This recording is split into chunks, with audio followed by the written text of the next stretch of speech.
Alright, guys. Let's see if this works this time. Sorry. People are probably like, what the heck is going on? Why do I keep getting a million notifications for Megan's live streams?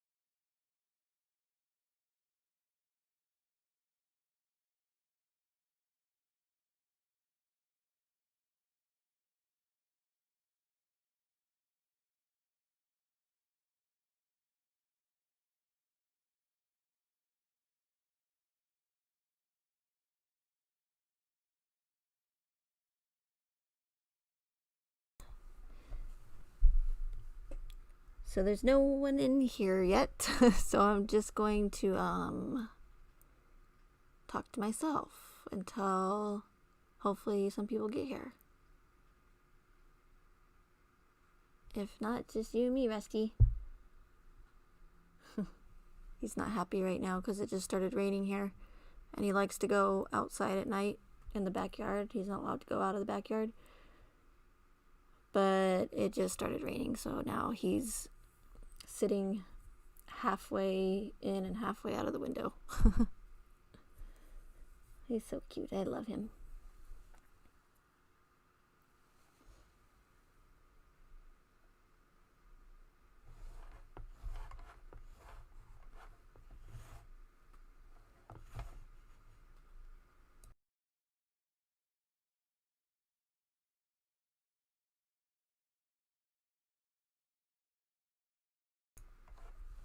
Hey, Sandy. Sorry about earlier.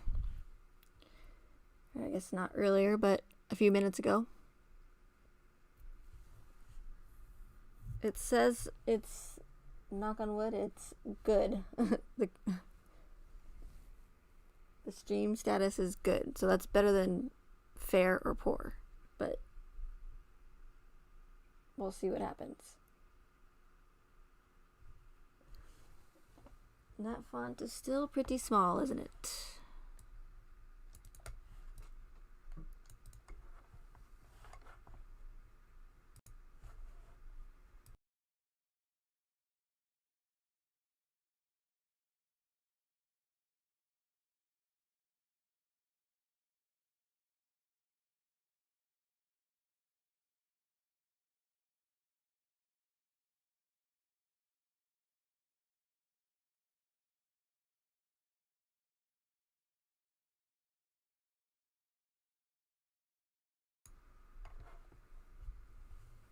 Oh, good. How's your weekend? So far. We don't hardly ever get rain here, and we just got rain here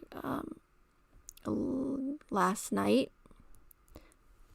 Well, we got, in the evening time, we got just some sprinkles, and then around 2 a.m. yesterday, or I guess 2 a.m. this morning, because it's not midnight yet, it started raining pretty well.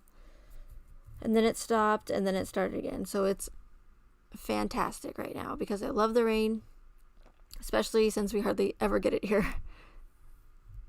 I can understand if you live somewhere where it rains all the time and you're going, I hate the rain, which makes sense. More snow? Brr. It was like 2 days ago, right before it started raining, it was almost 80 degrees here. But usually if Colorado gets a snowstorm or if they get snow, we usually get rain here. So, it's awesome. Hey, Mike Droppin'. Nice to see you. Hopefully you didn't get too many notifications blowing up your phone or computer.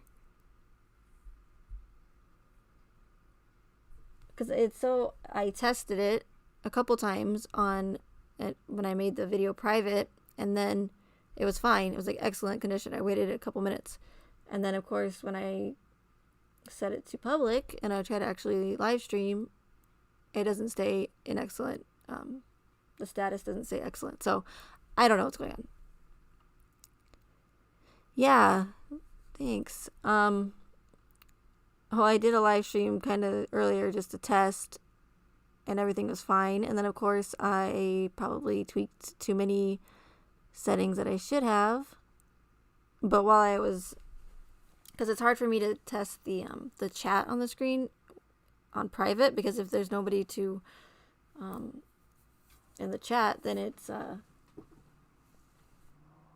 hard to see if the chat's working. So I went live, and then I promised the people that were in the chat that I would do a quick live. And I've been trying to do it for about an hour now. And now it's getting late. Hey, Eddie T. How are you?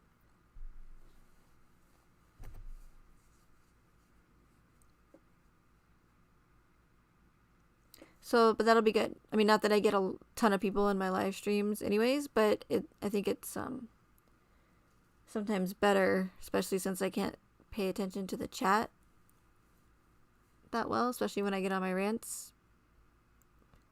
But I think, I don't know, smaller lives are just a little bit better for me personally.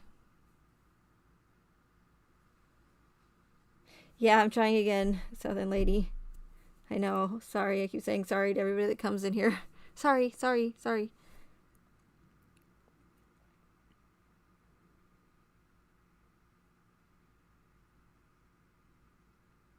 So that being said, I don't have anything prepared, not like I usually do. But again, when I was testing out my stream earlier, I was saying that I don't really have like itinerary or anything like planned for these live streams, simply because I'm not covering any of the ridiculous theories that have been going around just to get views or tell you guys what you want to hear, because that's what you want to hear. That's not what I'm here for. So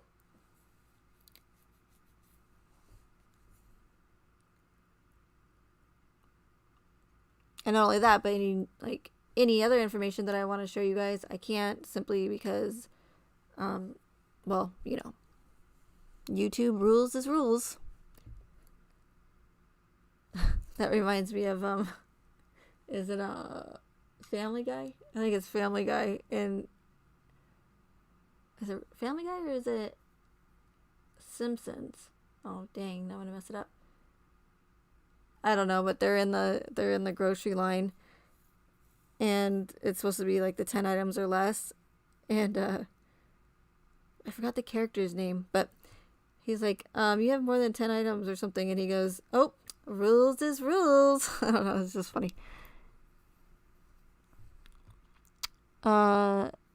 When you do DLive, do we just click on it and it takes us straight there? I set up an account there quite a while back. What do you mean, do we just click on it? Hey, Dylan Ray. Or is it just Dylan? Correct me if I'm wrong, please. I hate when I say names wrong. Hi, little kitty. I love you. I love you. I know you don't want to be out there because it's raining, huh?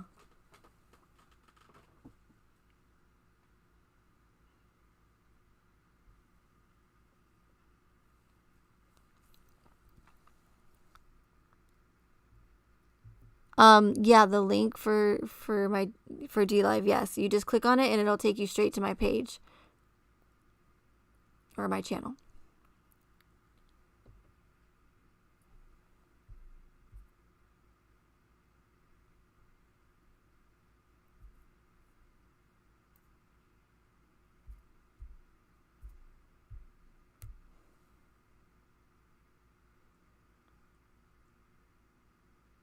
Okay, that's weird.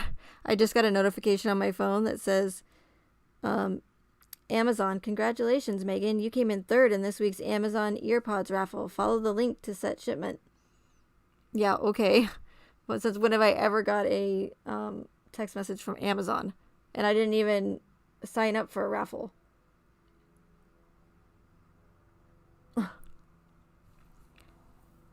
Weird. I clicked on yours earlier and logged into it, but nothing was happening. Do you have to be live? Yeah, so when the streamer is not live, it'll just show like a banner. Sorry about the airplane or helicopter, whatever it is, because my window's open. Yeah, Natalie June, I'm sure, which is weird because I don't use like my main number to, I don't know, when you sign up for anything. I don't use my main number. I have a second number that I use if I do need to put a phone number in for anything. But yeah, I'm like, thanks Amazon, but no thanks Amazon, because you're probably not Amazon. Hey Brandy Lynn.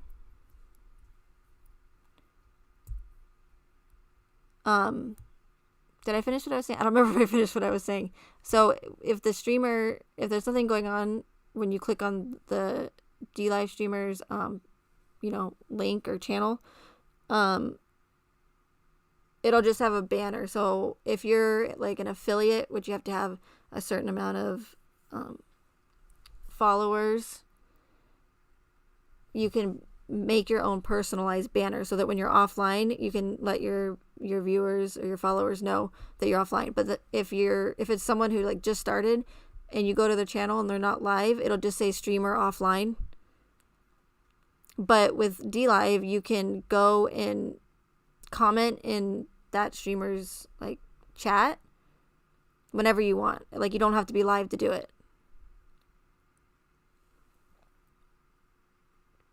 The only problem with that is, let's say you went in there and left a comment when I wasn't live, and then let's say for some reason some other people were having like a conversation while I wasn't there.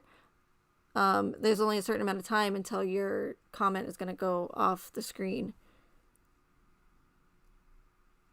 So it's quite a bit different than YouTube. Than YouTube. So I was going to say AOL. I can't believe I said that earlier. Than YouTube. I don't know what YouTube is.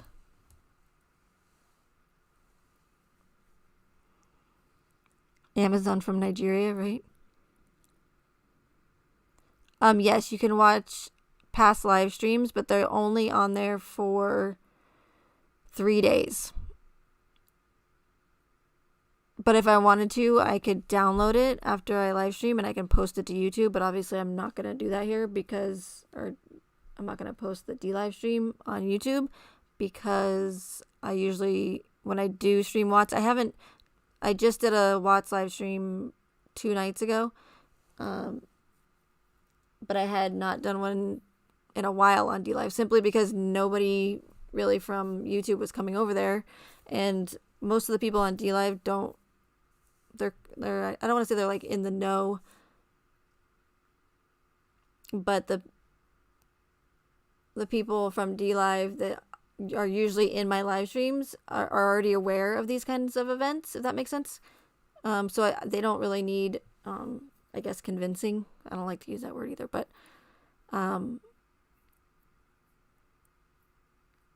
so I kind of have shied away from doing Watts on DLive and just until 2 nights ago. And I was hoping that more people would show up because I wanted to be able to answer some questions for everybody, and there were some questions, but I was like, here's your chance, you guys, come on over to DLive.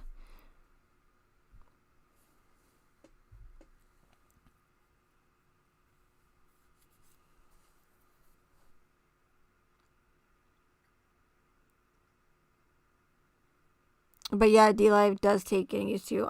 It took me a couple weeks to get used to it. I was like, this is weird. What's going on here? But it's different. It's cool. Like, they have, certain things that YouTube doesn't have. Then YouTube has certain things that DLive doesn't have. So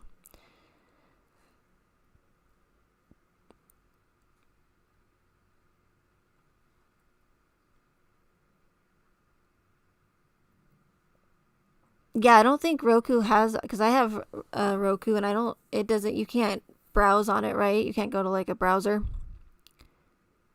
Or you may be able to. If you can, I think you might be able to install like one of their apps, maybe like a Google app. I don't know. I've never tried browsing from Roku. I'm not sure. Does anybody have any questions? Hi.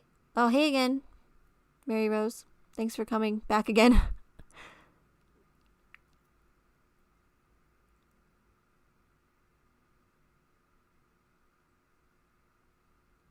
Because on the Wii, Brandylin, because I have a Wii and I haven't played it in a long time or anything, but you could actually browse on the Wii on that Opera browser, or not Oprah, but what's it called? Opera. I don't know, whatever it's called. But it was like super slow. Yes, Sandy, I do know Dixie Chick. She is awesome. She is a very smart cookie. And she's actually going to, hopefully soon, post some videos that I'm too afraid to post on my stream about some of these other events. Similar to the Watts case. Of course, all different and unique in their own, but still all tragic.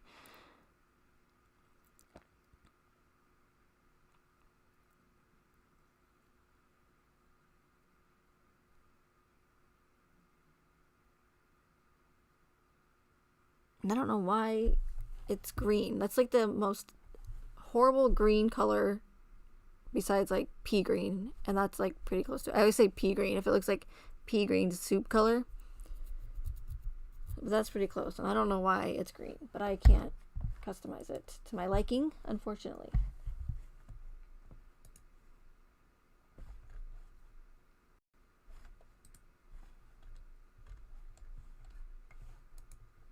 But let's see if I can change it here a little bit. It lets me customize everything else, but not that. Stupid. Hey, Chris.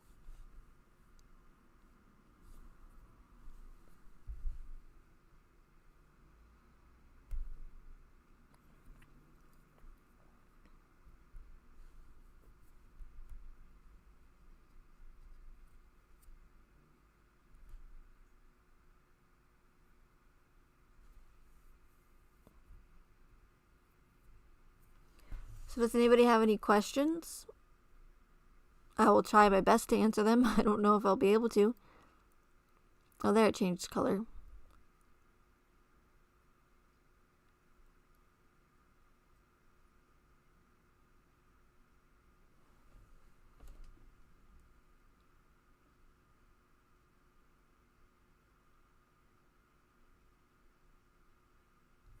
Brandy, then I wish I could sway her negative opinion of one of my favorite creators. Yeah, I'm not sure which one that is, but I mean, I think that this case is just weird. I don't know. And again, I always say this, even though I've been doing this for over 2 years now. I'm still new to the true crime community because this is my first true crime case. And I don't know, I've asked a couple times if this is normal for true crime, all this drama, and I've got mixed reviews about that, but I think everyone can agree that it's definitely not like any other case before.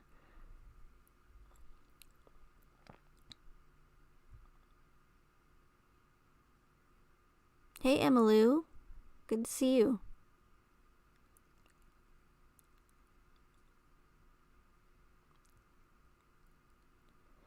And again, I can't keep up with all these channel creators. There's like so many. I mean, there's so many people that are claiming to talk to Chris that are. I mean, I'm sure. I mean, they very well could be. I mean, obviously, we've seen the letters. It looks like his handwriting. But I just don't understand why. I mean, not that everybody has to have a motive, but I just don't understand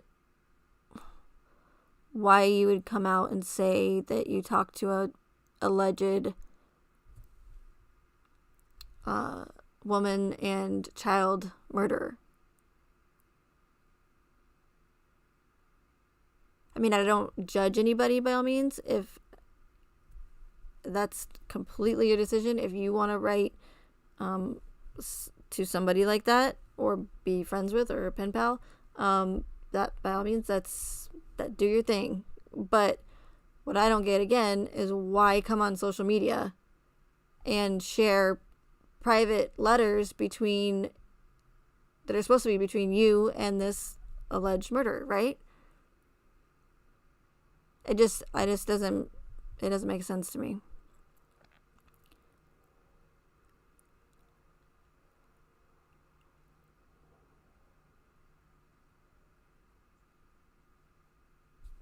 Is that font too big now? It's probably too big now. It's like big, small, big, small.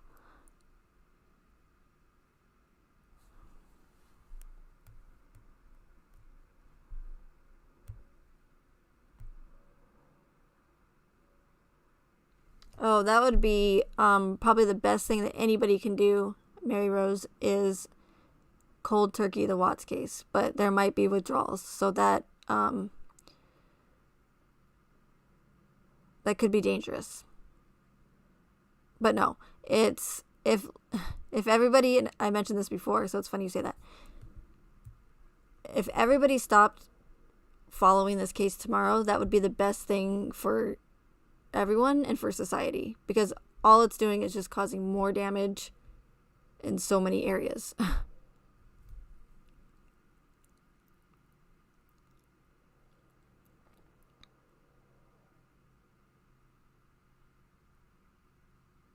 Like me personally, the difference is, and the reason why I'm still here, as you guys know, is to expose the truth. Like, it's not like I'm not still going over the discovery and, like, you know, piece by piece and going through 35C law stuff. I've done that with the plea deal and everything else. But I'm not doing that because based off of my theory, there's no reason to. I'm not trying to figure out who did it, who done it, who didn't. Was the mistress involved? Was a coworker involved? Was it sorcery? Was he going to do an explosion? Like, I'm not trying to solve the case because I already know the truth about this case. Like 110%.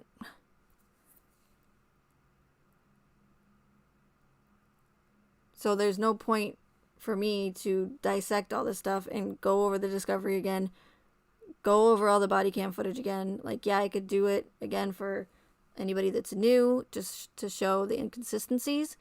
But I guess my point is, I'm still here again because I'm trying to show what's really going on with this case, with this circus. But not because I'm hooked on it, or I'm or that I'm emotionally invested in it. Do you see what I'm saying? Hey, Perp. Good to see you. Thanks for being here.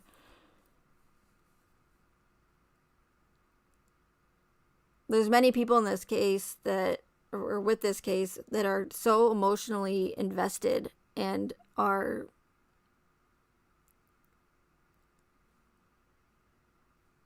what's the word?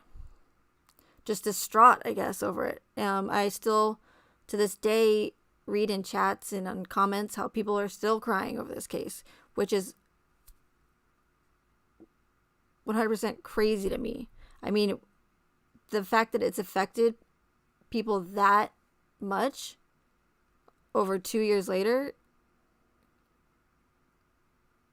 is nuts.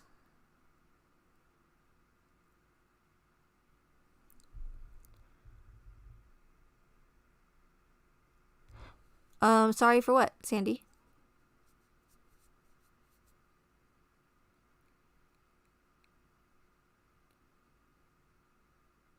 Yeah, and that too, Mary Rose. That's the thing. There's so many different like scenarios going on, or aspects going on here. So you have the channel creators, that's the very few of them probably, or that's left, who really truly want to find the truth about this case, right? And then you have the ones that, in my opinion, there are a few that have been here from the beginning that were planted here on purpose to cause confusion, misdirect, cause chaos. So they're like a controlled opposition, right? They will put out some factual information about the case, but then they'll follow it with a whole bunch of disinformation and crazy theories to send people in the opposite direction of the truth. And not only that, but to keep people invested in it, to keep people interested in it. That's why a lot of times, right when this case starts to die down, or a case does, especially with these orchestrated events, something new will come out about the case, right? But then nothing ever comes from it. So they're like, oh, okay, people are starting to, move on. Let's put out this information to get everyone all back into the case again, right? To get them interested in it. Happens every time.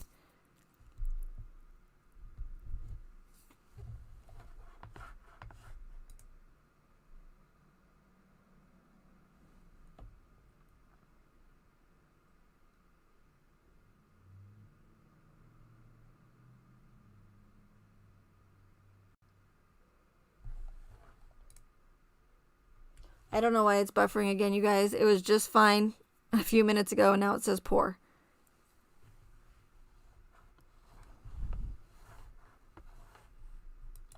I'll try to fix the settings, but I don't know if it's going to work.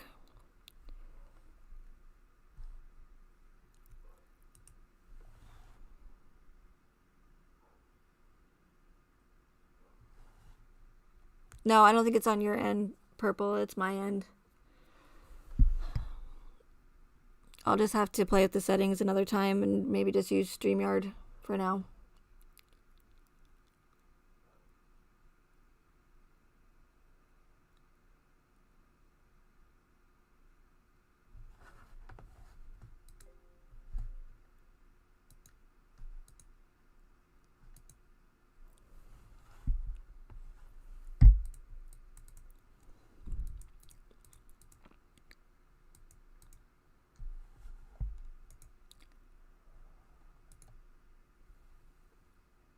We'll see if that helps. If not, then I don't know what to do.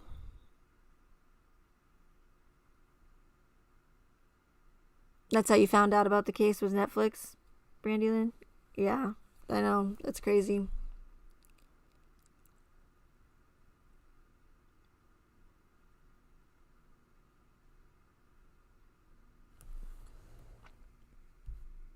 So I lost what I was saying there. Okay, so now it says good, but then it still says that the video resolution is not optimal. You're not optimal. No, I'm just kidding.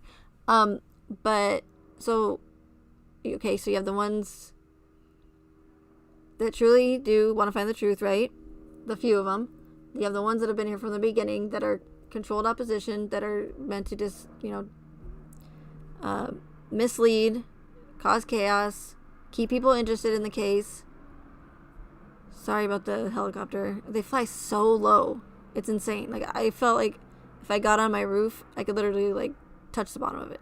It's really annoying. But, don't worry. It's not the Blackhawks out to get me. Not yet. Thanks, Purple. I appreciate it. And Purple, you rock. Purple's been here, I think, since the beginning. How long have you been a subscriber, Purple Butterfly? Either way, it doesn't matter how long you've been here. You've been awesome, and I really appreciate it.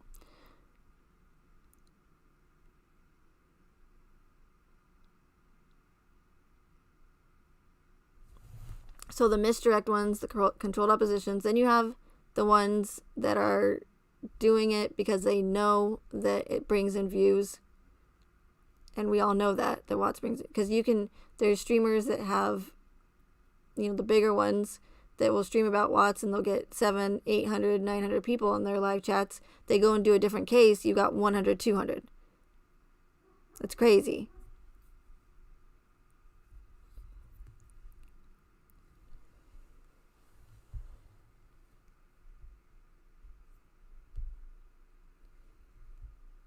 So you're going to have those ones that are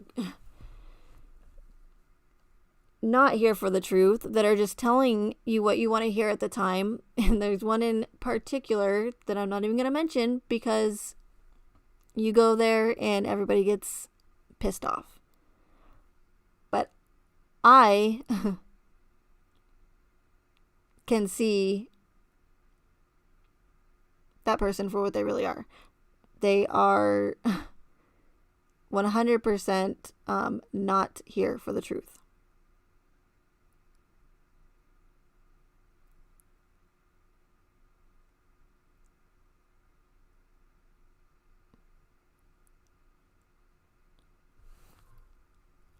Yeah, don't even bring up the Lifetime movie, please. That was absolutely ridiculous. Now I remember, after watching that, why I don't ever watch Lifetime. Because all they did was just drama, like make it so dramatic. They gotta make it so dramatic. But, it's television for women, right? And that's what I thought, Purple. Yeah, I really appreciate it. No matter how crazy I sound, sometimes you stuck with me, and I really, really do appreciate it. Thank you.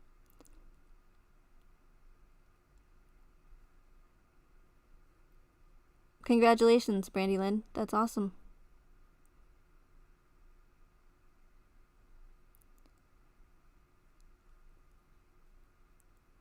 And that's it. That's the thing about the Lifetime movie, is obviously does not go by facts. Not that there's really any facts in this case to go by, but they didn't go by the discovery. That's for sure. But they have to, of course. It's for entertainment, so they're going to hype it up, even though I don't think that this case needs any hyping up whatsoever, as you can tell.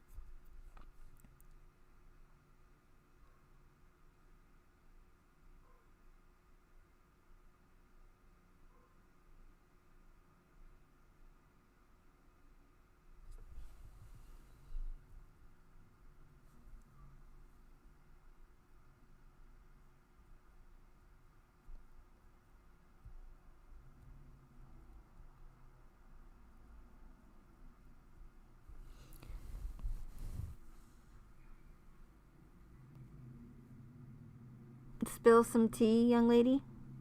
What do you mean?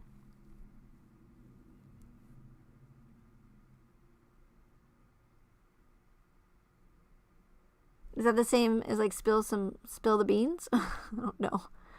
I swear, I think I am blonde sometimes. I'm not a natural, like my cartoon. I'm not naturally yellow hair.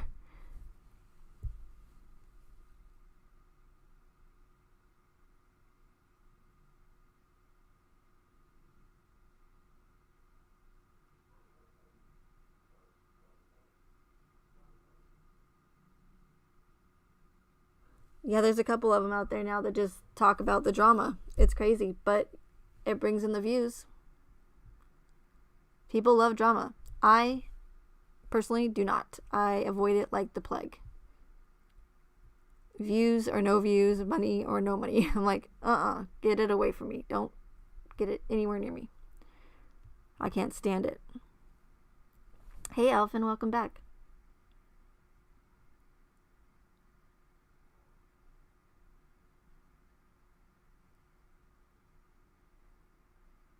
If no DNA evidence is available, it's always because there was no crime scene or no bodies.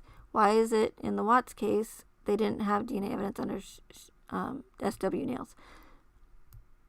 I think, well, they claim that they have evidence under her nails, but I mean, that's the thing, is a lot of people don't understand that just because And I know it's hard to fathom sometimes for some people, but just because they say that there's evidence or that they say that Chris is in prison, it doesn't mean he is. And people say, but what do you mean? The mainstream media and law enforcement told us he was. It still doesn't mean he is. And then I know people will go straight to, well, that's ridiculous. Why wouldn't he be? Well, I mean, how do we know? How do I know that he's in there unless I physically see him in there? And even if I did, I still wouldn't believe it. Only because based off of all the other inconsistencies in this case. You know, it's not like I'm going, oh, everything adds up in this case. There's no holes in the narrative, no discrepancies, and law enforcement did everything they needed to do, but I still don't believe that Chris is in prison. That would be ridiculous, obviously. But since there are so many holes and inconsistencies and red flags in this case, I'm going to go ahead and use my brain, and I'm going to start questioning all those inconsistencies. That's what logical people do. People that aren't logical and don't, think for themselves will just go ahead and automatically assume, because they were told, that Chris is in prison or that any of this case is even true. And I don't mean any disrespect by that or implying that anybody that doesn't see what I mean? Sorry about that. My window's still open, so I have to leave it open when it's so nice here because I have to enjoy it while I can before it gets too hot, especially when it's raining. So, I don't mean any disrespect by that or saying that I'm more intelligent than anybody else. By all means, that's not what I'm saying.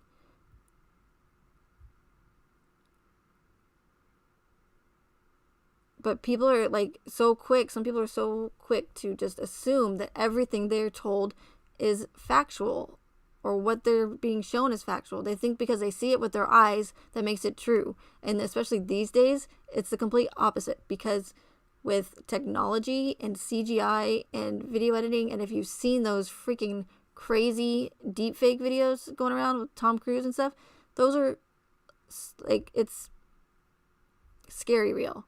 And the fact that people already believe pretty much everything that they're told. Now add that to the CGI and the deepfake and all this, fancy video editing. It's scary.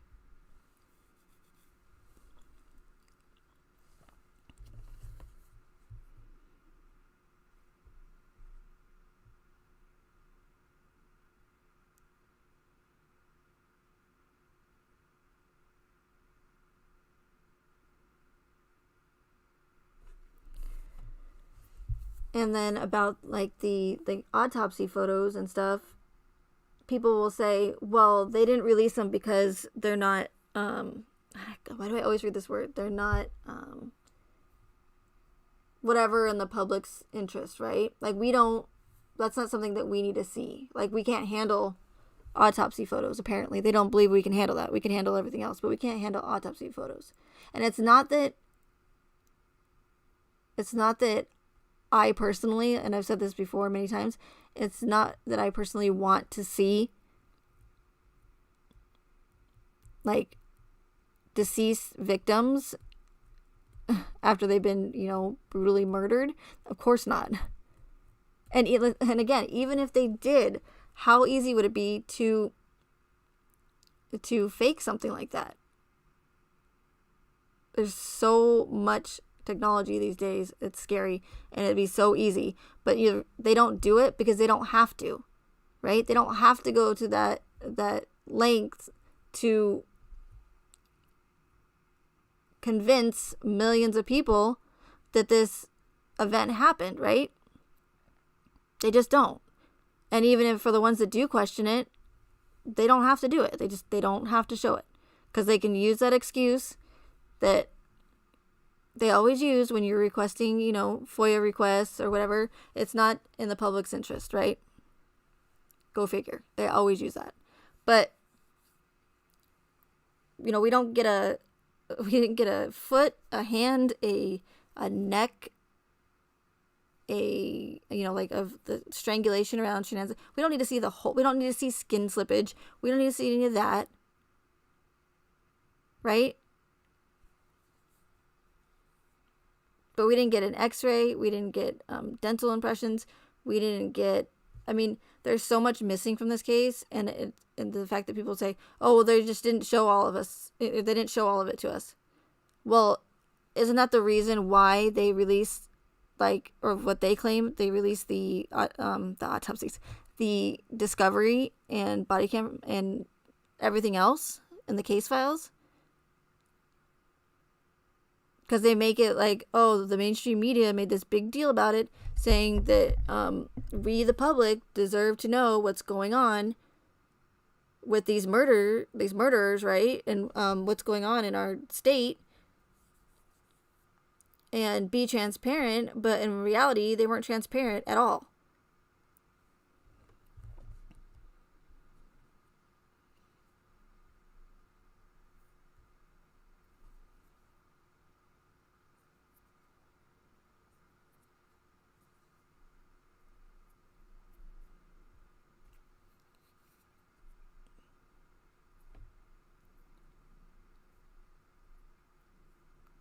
Oh, no, I know, Elfin, but I had somebody commented in my live stream, my last live stream, saying that the way I posted something about my community page was that I made it sound like I was like talking down to people, saying that they need to do research and open their eyes. But I don't know how that's disrespectful, because people really do.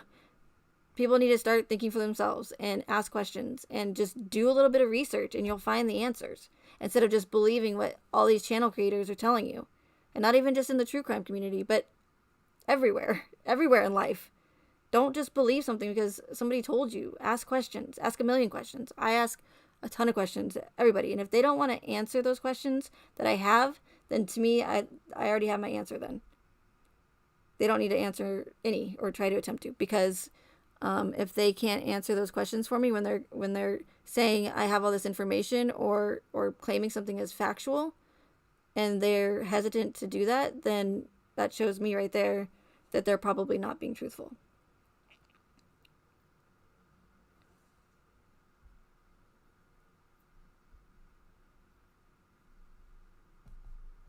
And anybody that's been following me for a while, they'll know that I've always tried to be respectful to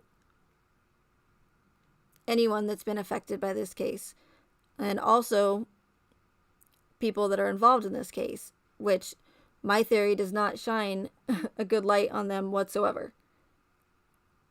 But I'm sure that some people have noticed as well that my the way I speak, I guess, in my live streams have been a little bit different, just because, again, I'm to the point where I have to stop worrying about, unfortunately, hurting feelings and making people mad, because unfortunately, being respectful is not getting me anywhere. It's just, and I'll be here forever. I mean, obviously, I'm still trying to do it respectfully, but I can't sugarcoat it anymore for those people. Those are the people that are just not going to probably ever be able to see what I'm saying or get what I'm saying. So, my channel is for, even if it's for, just a set number of people, those are the ones that I'm going to want in my chat and on my channel anyways, that have an open mind and want to look at all aspects of the case and all possibilities, who ask questions and don't just come to one conclusion because that's the conclusion that they want. Because when you go into anything with like a biased opinion, you're not gonna see all the facts, because you're gonna have that tunnel vision. And I brought this up in my previous live, and so I'm just gonna stop saying that, even if I did bring it up, because then I just sound repetitive about being repetitive. So I'm going to try not to do that. But when you have a biased opinion, and I think probably it's really not a good thing, especially in true crime, because when you have so much hatred for like one person, so, you know, obviously Nicole Kessinger, all you're going to have is that tunnel vision. And, you know, you're just going to see Kessinger, I want her guilty, polygraph, pay for what she did, even though there's no evidence to prove that. Yeah, there's a lot that leads to that she lied about some things, but there is no evidence that proves that she did anything, right? But people want so bad for her to be guilty that they're going to, again, have that tunnel vision, and they're going to fly by, or like they're not going to be able to see the facts. They're going to miss a lot of facts because they so desperately want her to be guilty. And that's not investigating. Whether you're a professional investigator or detective, or whether you're, you know, a couch detective. You can't be emotionally involved in something like this. And you can't be pro Shanann or pro Chris. You can't do that. It's going to be impossible to find the facts. I mean, even if it's going to be impossible to find the truth in this case anyways, because again, it's done like that on purpose. And that's what I'm trying to show people. And cognitive dissonance, Elfin, yes, it is very strong. And it's strong a lot of places, but definitely in this case. But again, people don't want to go there. They'd rather make up every excuse in the book than, even if I showed them every fact or a ton of evidence and proof of my theory, they would still find every excuse to say I'm wrong. Because they don't want to go there. They don't want to know that they've possibly been duped, that they were, you know, that they were affected by this case emotionally. No one ever wants to admit that, and I totally get that.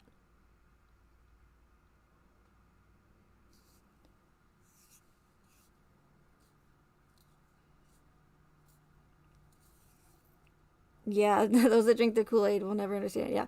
Ooh, that sounds good right now, actually. Kool-Aid. Very sugary, though. I'm all, ooh, Kool-Aid. You're like, no, Megan.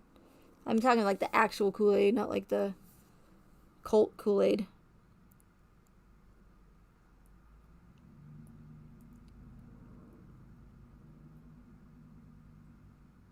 Yeah, and that's fine to go back and forth, because that's why these cases they make them so horrific, you guys, on purpose. And I'm going to probably be saying that a lot too. And I'm going to try not to make this live stream too long. How long have I been going already? Probably wasted a lot of time in the beginning. I don't know. It doesn't matter. But I just don't like to make them too long. And then I start to get, you know, on weird rants. But anyways, like I'm doing now. It's trying to get off track. But they make these cases and they make them so tragic, right? They make them so tragic that people are immediately affected by them emotionally. And so people they lose logic, right? When their emotions get in the way. They don't think logically. They just say, oh my God, this is horrific. And then that's when they pull at heartstrings. And not only that, but then so that when someone like myself or anybody else in these other orchestrated events outside of true crime try to question the inconsistencies in the narrative, or in these high-profile tragic events, people immediately get defensive and they start pointing fingers, saying you're, you know, crazy conspiracy theorist, or you're heartless, with no emotions, right? Hey, Into the Woods, good to see you. And you're just a POS, right? How dare you say that this never happened, right? But that's how these operations work. That's why they showed you all of Shanann's Facebook videos, so that they would pull you in, so that you would see. And then Shanann was a perfect fit because she was beautiful.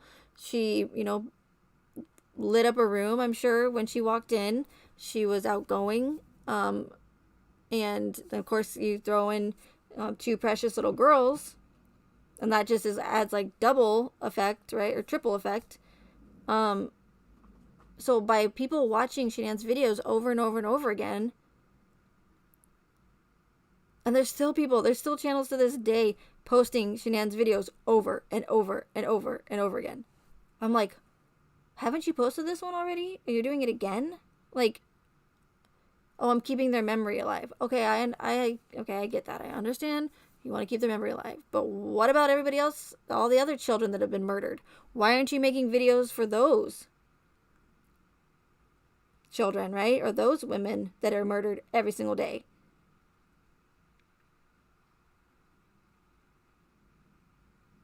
No murder is more important than another murder. I don't know if that was the right word, but all murders are equal, and all murder victims deserve to have their memories kept alive as well. But again, it's possible that they could just be there to, of course, keep pulling at people's heartstrings by posting these videos of Shanann and the girls over and over and over again. But again, by posting and keeping Shanann's Facebook account public, that's how millions of people were able to go in, watch all our videos, like I said, and it pulls at heartstrings. And speaking of that, in the future, right? So if you keep in mind those characteristics and those red flags, and let me know if I'm buffering, because I'm not paying attention to the stream status. It says good still, but for future events. Hey Dixie, good to see you.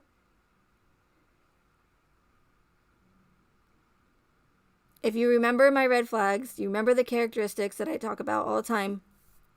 You know, like you know which ones I'm talking about. If you're new, I've made a video on it, and I've mentioned it and listed them in several, and talk about them in several of my live streams. But if you remember these red flags for future events, and you start seeing those, look out for in these tragic events. So let's just say we'll just stay in the true crime community.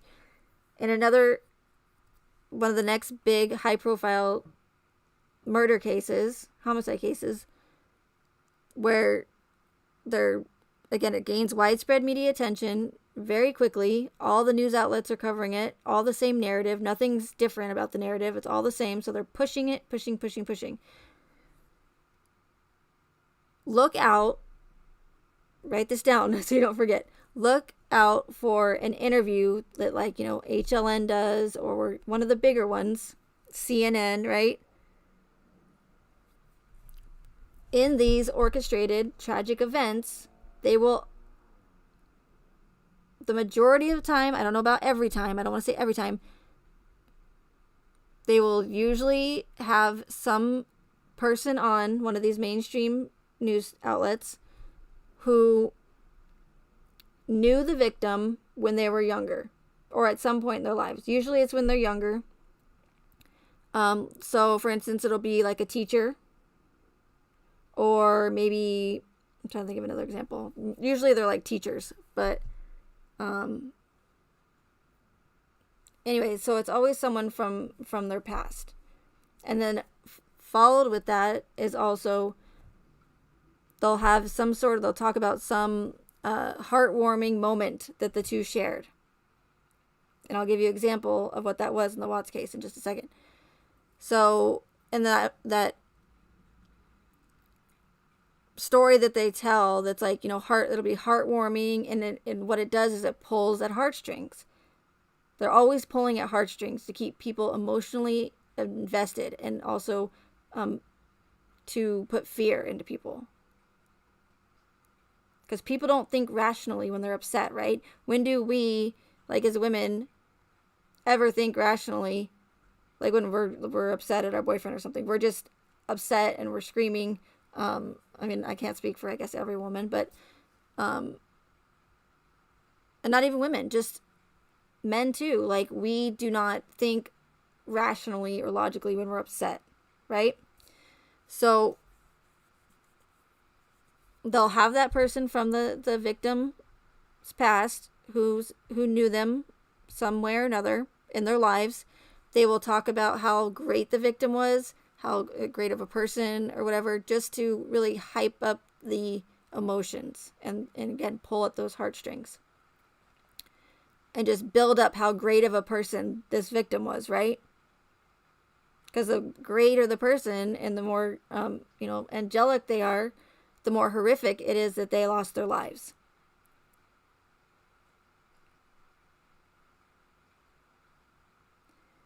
So, for instance, in the Watts case, HLN did an interview with allegedly Shanann's old music teacher, right? Which is, I don't know how old this guy is, but he looks about Shanann's age. So I don't know how in the world he was her teacher. Unless he's just, maybe he's been taking some Thrive or something and he looks younger than he is. But, ooh, it's really raining now. Cool. Sorry. So, are you guys familiar with that interview on HLN with Shanann's music teacher? I think it was it high school? That's what's even crazier. High school music teacher. I think it was Matthew something. I don't know, but I put it in one of my videos. So if you're not familiar with it, it was on HLN. It was Shanann's music teacher in high school or eighth grade or high school. So of course he's talking about how wonderful Shanann is. Shanna Ann. He says Shanna Ann. And I think he caught himself and he's like, oh, we used to call her Shanna Ann, but it was really Shanann.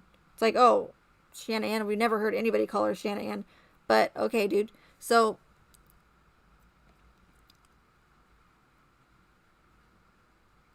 oh, he was her theater teacher? Okay, whatever. Acting teacher, theater, music. Either way, it was her teacher from the past, and he builds up Shanann and says how great and wonderful she is and how she was shy, and then she came out of her shell, and so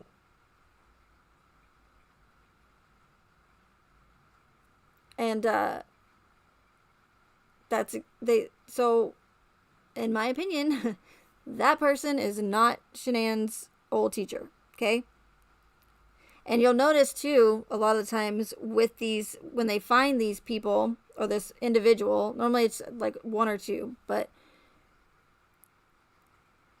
they'll always be from their past. They'll always share this heartwarming moment about the victim. But when you watch it, if there's any in the future, keep an eye out for where they look. So they'll either look up or down, or they're never looking straight ahead. And that's a sign that they're reading off cue cards. There's another tragic event that happened where it was so obvious. This woman, again, it was a tragic orchestrated event. I'm not going to say which one. But again, I almost did okay. It was the victim. It was the victim's teacher from their past, even younger this time, like 5th or 6th grade, right? And so she's on there on like CNN, and she's saying, "Oh yeah, I knew the victim. I was their teacher, and I was going through my garage, stuff in my garage with like boxes, and I just so happened to find some of the victims. Of course, she said their name, but some of the victims, when I was going through boxes, I found the victims' artwork from my class when they were a student, right? And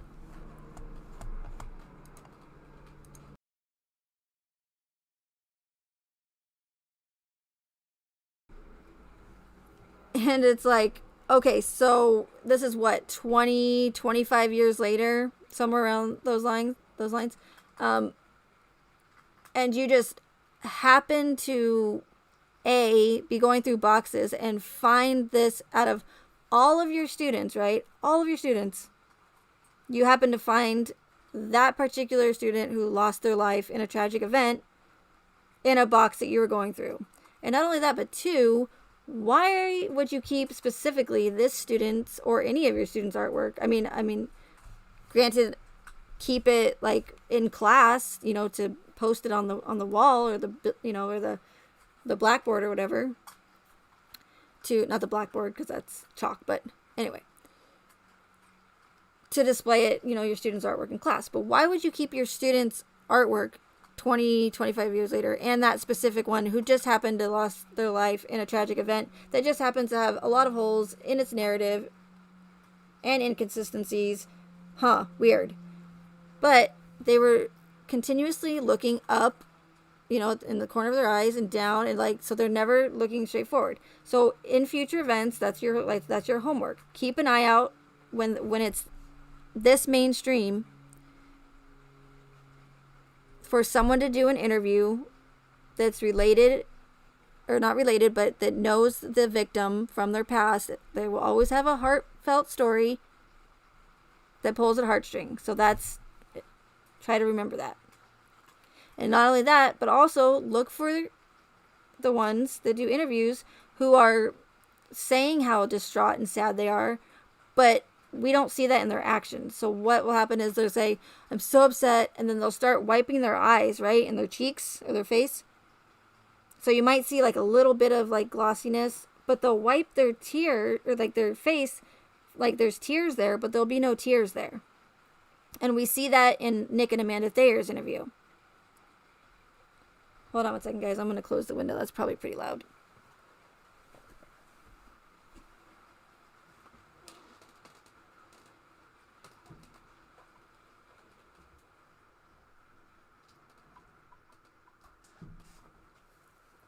Okay, it's still kind of loud, but hopefully that's better.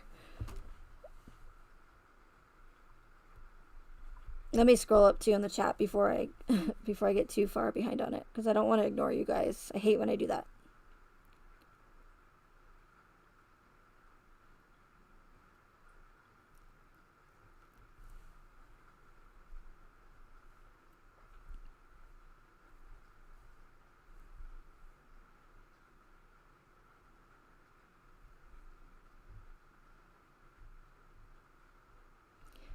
Yeah, Mary Rose, doesn't he? He does look like in his 30s. And so I'm like, so you were Shanann's teacher when she was a teenager? Like, how is that even possible?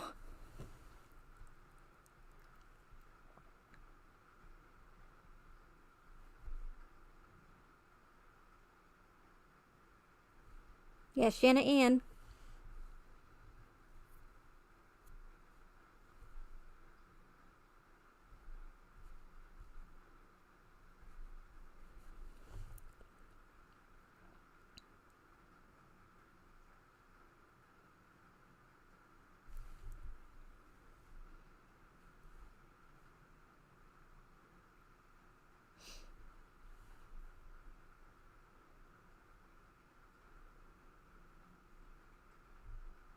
I'm not sure what video you guys are talking about, but maybe someone can fill me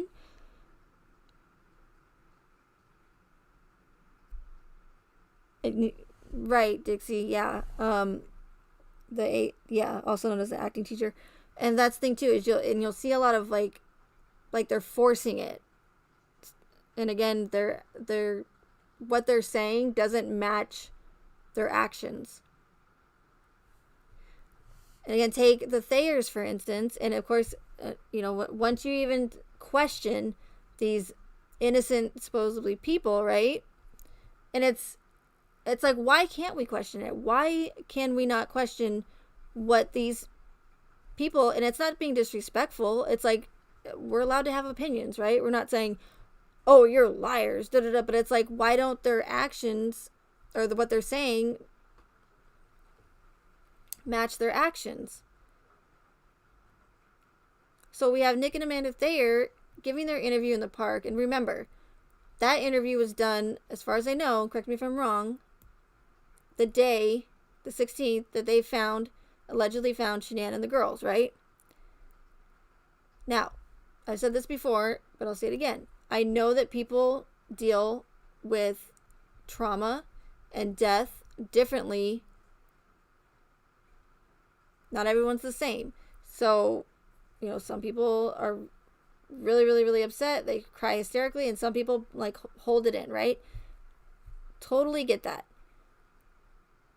But either way, why on earth would you agree to give a news interview the day you found out that your good friend just murdered your other good friend who's pregnant and their 2 kids? The day of.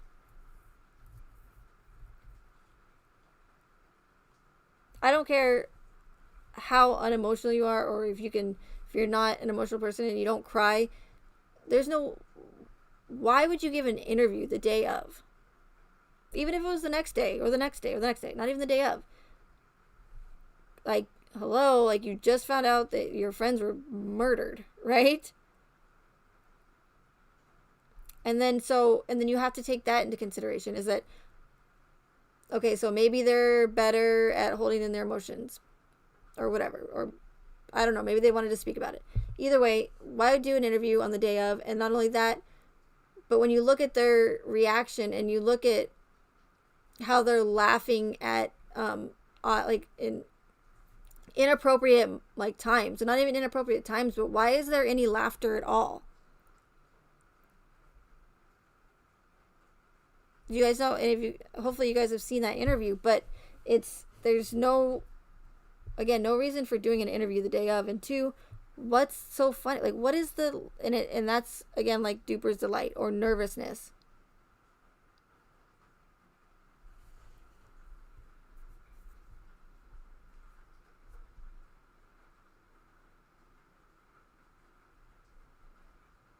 And also with these so-called, people from the victim's past, same thing with the Thayers. Well, number one, Amanda was wearing sunglasses, so it's kind of a good idea because it's hard to see.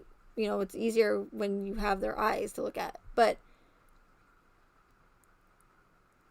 either way, even with the glasses, you could still tell that as they're wiping at their cheeks and their faces, but there's no real tears.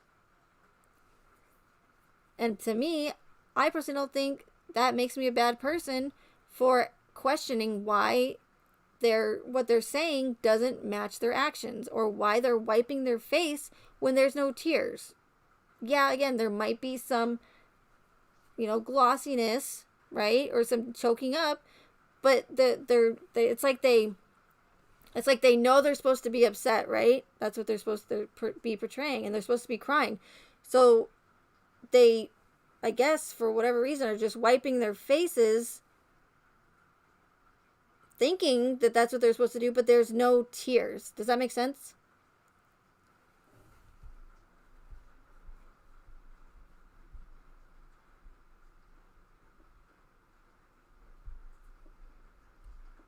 And I've never been able to like actually confirm. Hey, through the lens.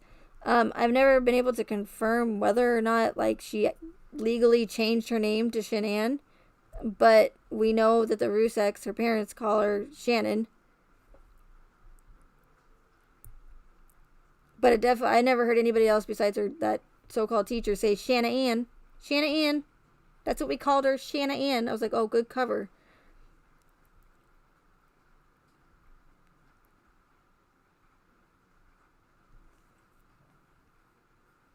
Yeah, same thing through the lens with the babysitter interview.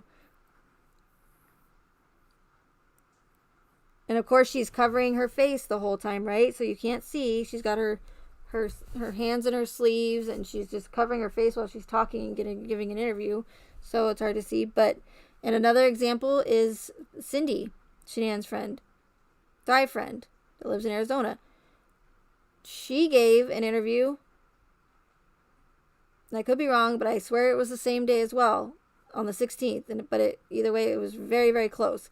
Why is it so important and necessary to give an interview on the day that you find out that your good friend was just brutally murdered, allegedly, right? But same thing with Cindy. She's saying, I couldn't believe it. I couldn't believe when I heard that Shanann and the girls were gone.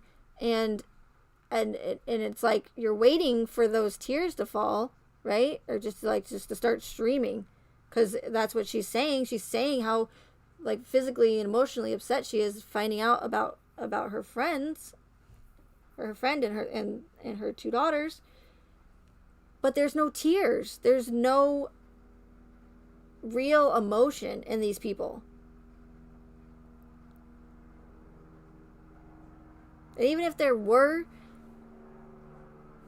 there's many people out there that can cry on cue, and some of them are not, have never even been to acting school, because I've seen it happen. They're really good at it. So even if they did, it wouldn't prove anything. But it's very, very suspicious, and when what they're saying doesn't match up. And then when you take in all the other, things around it, like being the day of or very close to the day of, like wait a couple weeks at least, or at least a couple days, a few days or something, before you go and give this news interview. And then not only that, but like, well, in the Thayer's interview, I never saw one on Nick, but on Amanda, you can barely see it, but she's got her Thrive patch on. But in Cindy's, clear as day, she's got that ugly, hideous Black Label Thrive patch slapped on her arm or her hand. I can't remember. I haven't watched it in a few months. But either way, it's clear as day, and that thing is ugly. I don't know why you would wear that ugly thing on your arm like that. Like, I mean, I get it. That's what, in my opinion, those Thrive patches, I don't even know if they 100% would even have enough on there to go through your skin. I know that people have said they leave like, rashes and stuff. That could just be simple irritation. But either way, I know that the Thrive patches are a promoting, market thing. So they make them bright, right? Bam, slap them on your arm. So people go, oh, what is that bright, colorful, fancy thing on your arm there, Missy? Missy? I don't know I said that. Ma'am? Oh, this is my Thrive patch. It's, I sell it. And so, I mean, you know where I'm going with this. Totally to promote the product, right? But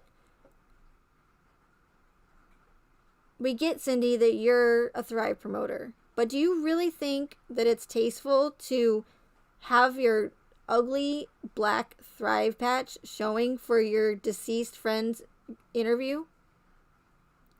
Like, you can't go an hour without and hide that, because you can put it anywhere you want. You don't have to put it on your arm.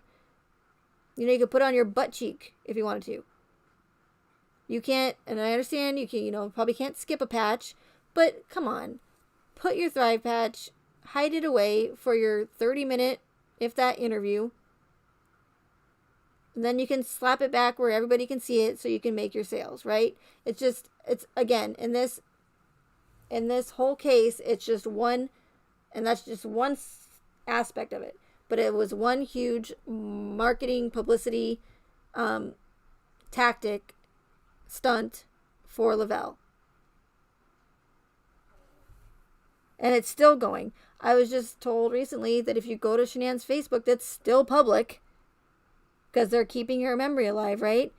You go there and it looks like a website for Thrive, like a total, like, just promoting Thrive all over. It's not even, I guess, I don't know, I should probably go check, but I don't ever get on Facebook, hardly ever, so.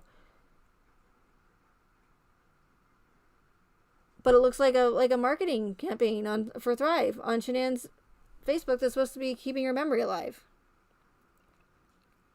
But you couldn't turn any direction in this case without either hearing about Thrive, somebody mentioning Thrive, seeing a Thrive patch on someone, the mainstream media mentioning it being mentioned in the Discovery. Freaking Nicole Atkinson was wearing 2 in the body cam footage. Even Kessinger was talking about it. Even though the way she was talking about it, it put a bad light on the product, or made it, the product, put it in a negative way, it doesn't matter, because publicity is still publicity. And even if it's associated with a murder case or triple homicide case, it still gets the product out there, and people still try it just out of curiosity, regardless of whether it's associated with a murder case or not. So that's all we heard in this case was thrive, thrive, Lavelle, thrive, thrive, thrive, thrive, thrive.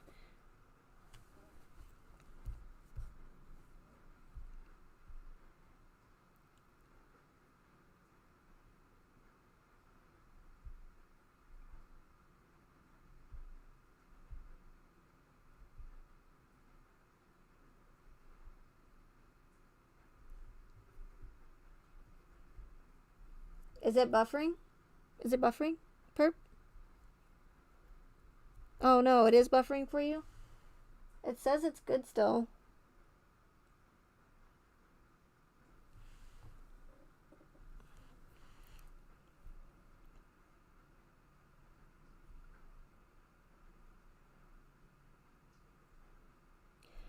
Southern Lady, I'm not sure if they agreed to do it. All I know is that they wanted to do it in a park.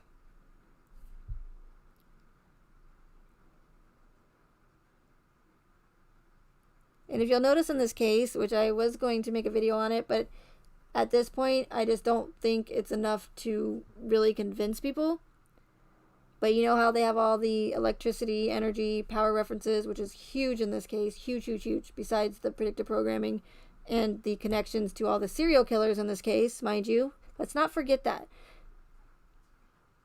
I don't talk about them all the time because it's not like, solid evidence. But with so many, like, to me, personally, that's evidence enough in itself. But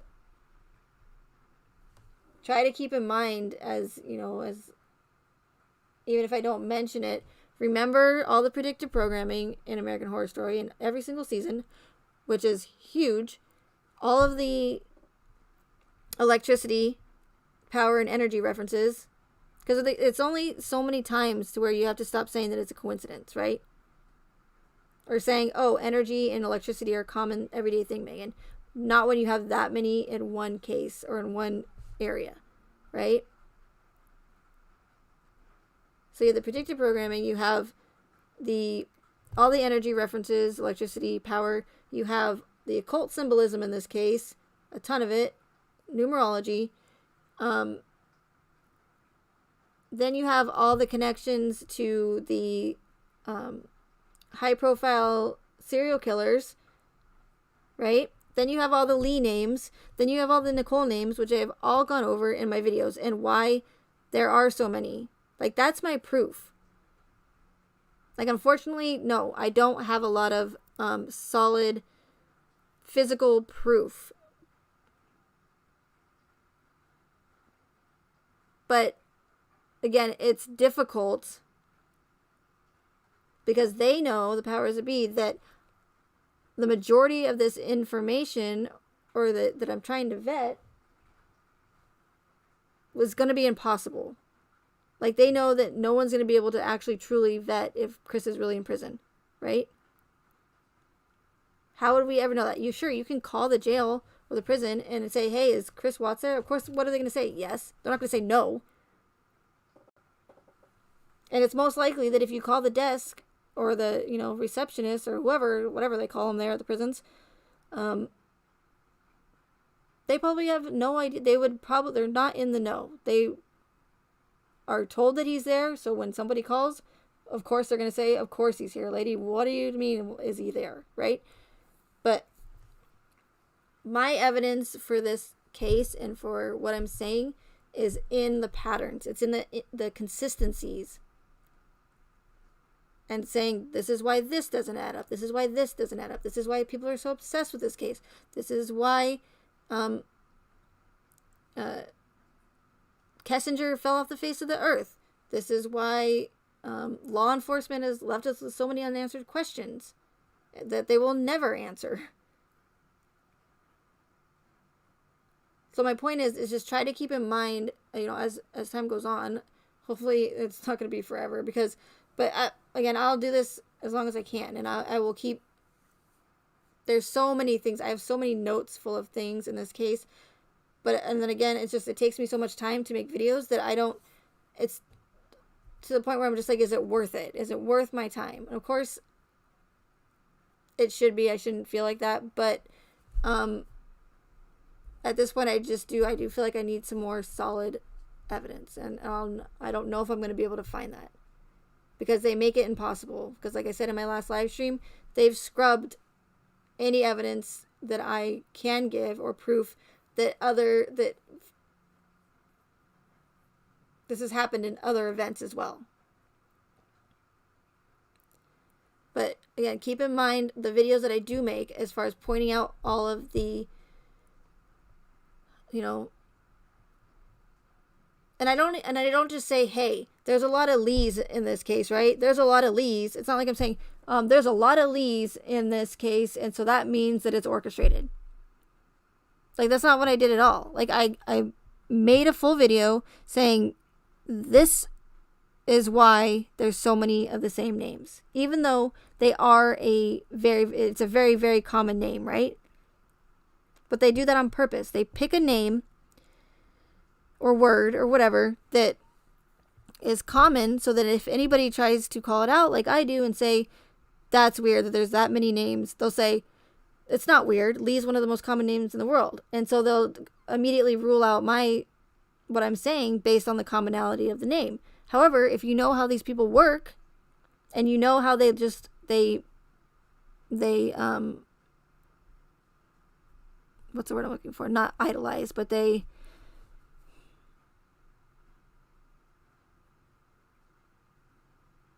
don't know. They just really like their names. It'll come to me. But they like words, and they're sacred. Words and numbers are sacred to these people that are running our country and who are orchestrating these events.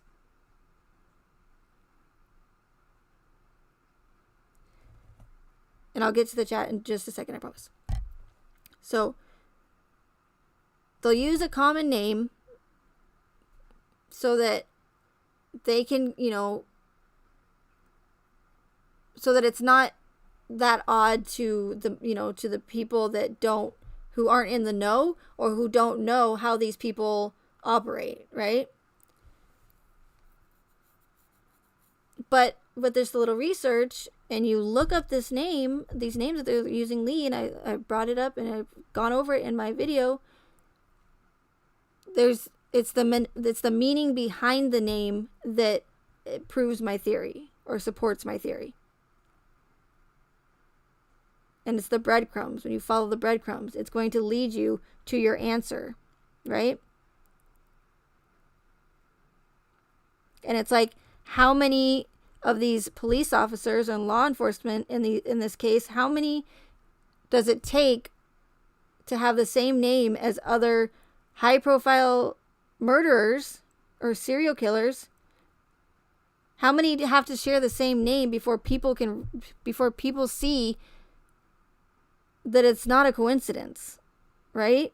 There's no coincidence when there's that many people involved in this case that bear the same name as prolific serial killers. And then you add that to the fact of why I've explained why they have the same names as the serial killers, because they're doing the same thing that the producers of American Horror Story do, how they get their inspiration for the show, by incorporating real life murderers, serial killers, prolific, right? And cult leaders. And not only that, but also killers and from classic horror films. So just as the producers get their inspiration for the show to put in American Horror Story, they are doing the exact same thing with the Watts case. So picture this case as a show, right? And whoever the people are controlling the narrative are getting their inspiration from, again, high-profile murderers and other, not just murderers, but other high-profile homicide cases, like Scott Peterson, like OJ. Okay? I mean, I try not to get off path, but they are everything. If I'm repetitive, it's because I have to be, because they're important, and there's so much that I think that sometimes people forget. And then again, if there's any new people, then that's good too. And I will, like I said, I'm not a violent person, but I will beat this into your guys' heads. I hate when I say that, into your heads, as long as it takes. But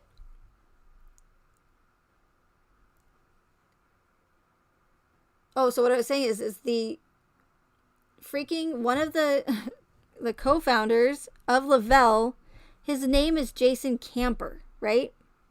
Now, let's say if there was if there was no predictive programming in American Horror Story, if there was no none of the other occult symbolism, if there was none of the connections to the law enforcement agents in this case, to other high profile murderers and serial killers, and I just said, hey, you guys, Jason Camper, that's one of the co-founders of Lavelle. Guess who another Jason Camper is, or who's nicknamed Jason Camper? Have you guys seen Friday the 13th? With the I think it's Friday the 13th. I'm probably going to get that wrong now. But, he goes to the camps and terrorizes and murders all the camp counselors, right? Or all the campers. So, Jason, which I'm pretty sure is Friday the 13th, there's shirts you can find on Amazon. Anywhere, actually. But choose which one. That says, I heart Jason Camper. So he is coined because he killed campers. Jason Camper. Lavelle. Huge role in this case, right? Now, if I said to you guys that this case is orchestrated because this, co-founder Lavelle has the same name as the fictional character in the horror films, I would expect you to laugh at me and say, you're crazy. What are you talking about? But I'm not basing it off of just his name. I'm basing it on all of the other connections, all of the other breadcrumbs in this case. And basing it on what are the odds that one of the people or companies that have a huge role and part in this case just so happens to bear the same name as a serial killer, fictional serial killer in a classic horror film. So as you can see, not only are the ones in control of this narrative are incorporating and getting their inspiration, just as Peter Murphy does with American Horror Story, with real life and fictional characters. They've done it into the Watts case. So essentially making this case a real life American Horror Story. Dun dun dun, right? I mean, all jokes aside, that's what they're doing, you guys. And they put it right in front of our faces. And I know it's hard with everything going on with the 35C and all these women writing Chris. And to me, all of that stuff is irrelevant. If you know that these orchestrated events happen, if you can ignore all of that, it's all distraction. It's to cause chaos, distraction. Keep people invested in the case.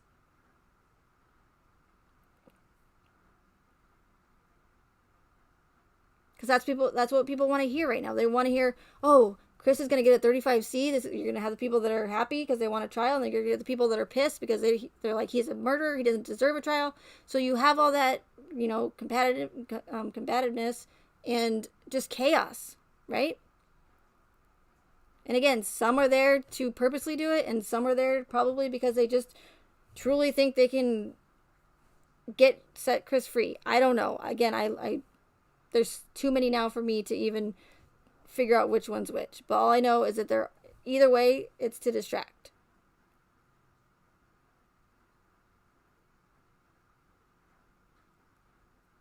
But you can't deny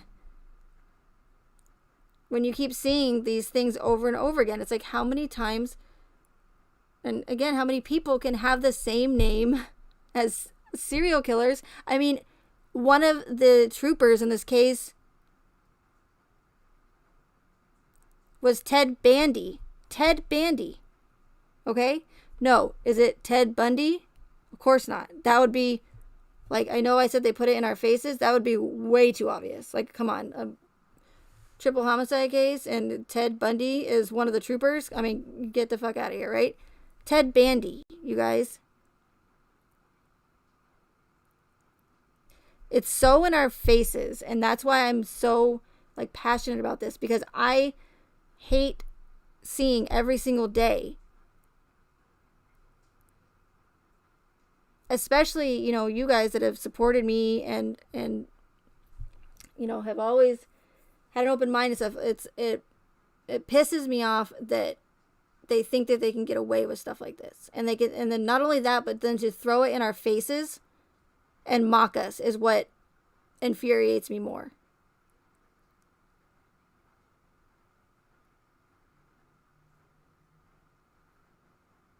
And there's many, many, many people that have been truly emotionally affected by this case, to where they can't sleep at night, to where they are scared of their significant others because of this case. And that's what it was meant to do. It was meant to induce fear.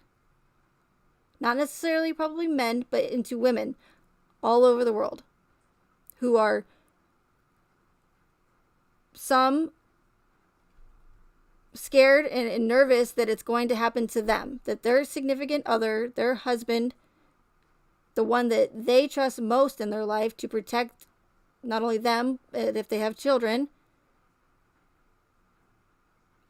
they feel like that could happen to them, like it did to Shanann.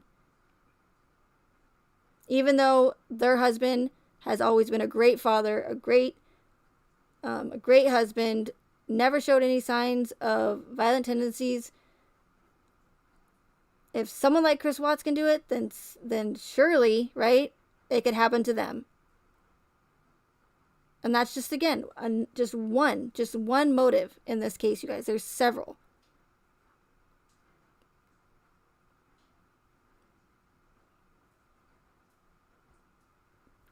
And then there's going to be a lot of people who aren't affected by it like that as much.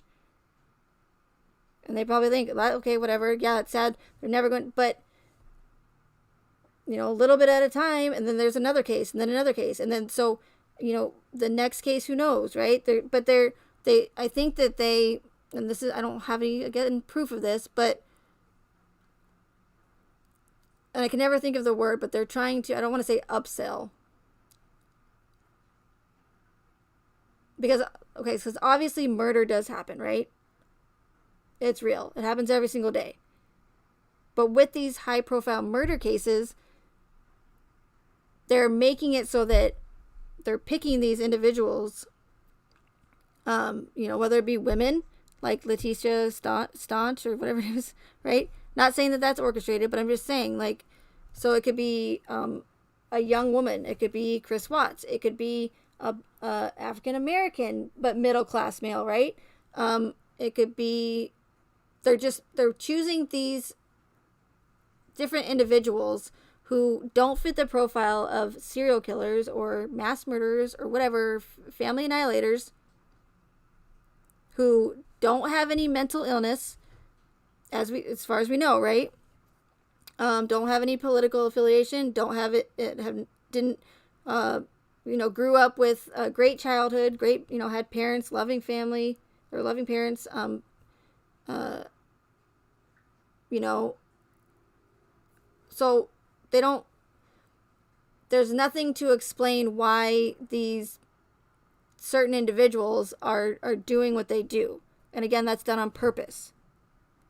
Because they want people to think it's not only people with mental illness or deranged people or psychotic people that can kill people, right? They want people to believe that anybody is capable of doing what Chris Watts did. That's why he didn't fit the profile. That's why they never give us a motive. They never give us a definitive motive as to why he did what he did. And that's what the majority of people want to know. Why did he do that? How did someone like Chris Watts, who nobody had anything bad to say about the guy, how could this be possible? How could he do what he did? And do you think that law enforcement gave us a motive? Isn't that their job? To put us at ease as to why someone like Chris Watts would do what he did? But they didn't, did they? They gave us little hints, like the bankruptcy and the affair and the debt, and how, Shanann was kind of bossy, and Chris was, of course, the introvert who kept to himself and didn't yell, and he just bottled up everything inside, right? They give us those little whatever, so that it makes it believable that this could actually happen when you combine all those different scenarios. But they never truly give you a actual motive, which is another reason, in my opinion, why Chris did not have to give a factual basis for the crimes for which he committed. Because if he did, that would give us possibly a motive, or we'd be closer to it. But they don't want to give us that motive for why Chris did this, because they want us to constantly be in fear, and they want us to think that your everyday average American, in this case, middle class, could do no wrong American, is capable of committing murder. Which, again, is murder real? Yes. But do people like Chris Watts murder his family without any motive? Any definitive motive, actual motive? No, it doesn't happen.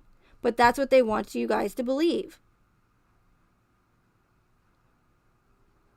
Because the best way to control people is with fear.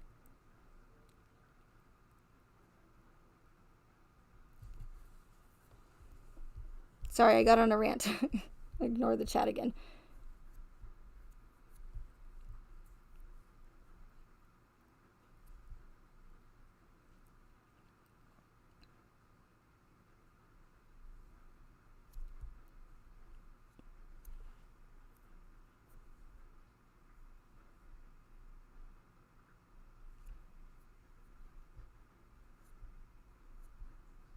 Okay, sorry, I scrolled too far up there.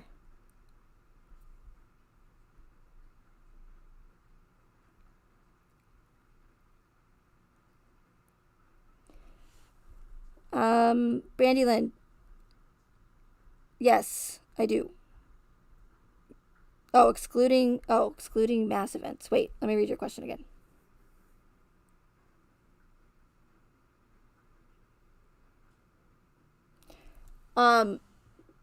Yeah, I do think there are other homicide profile. This is what I'm getting from your question. They are orchestrating these other past and present high profile homicide cases, which I didn't know until I realized that this one was orchestrated, and I'm like, and I had suspicions about other ones. But in my opinion, I think that everybody needs to be suspicious of any of these high profile mainstream homicide cases, because they are being pushed for a reason, right? Why is it certain cases that get more mainstream over other homicide cases. And I don't want to hear because they have money, so they can put a billboard up or reward or whatever. No, because a lot of these people that are being accused of killing their family or being accused of murder in these high profile cases are not all wealthy. And like I was just saying, they're grabbing each different kind of person, race, age.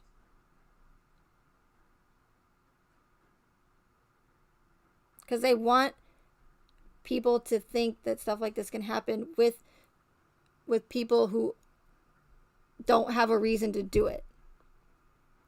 So again, you have to ask yourself, why are there certain cases that get more publicity or airtime or attention than other cases?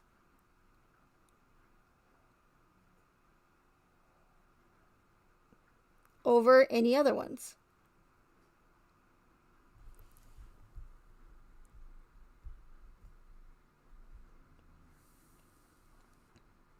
Yeah, and that is weird, Dixie, that they would pick the park, for sure. I mean, why would you want people to see you upset and crying in a busy park? Yeah, very weird.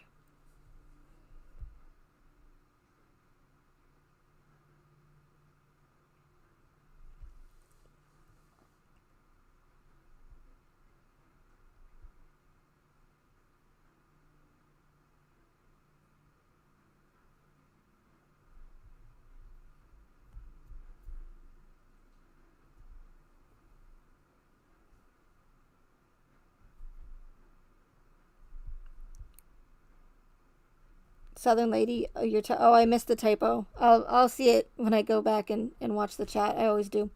The replay.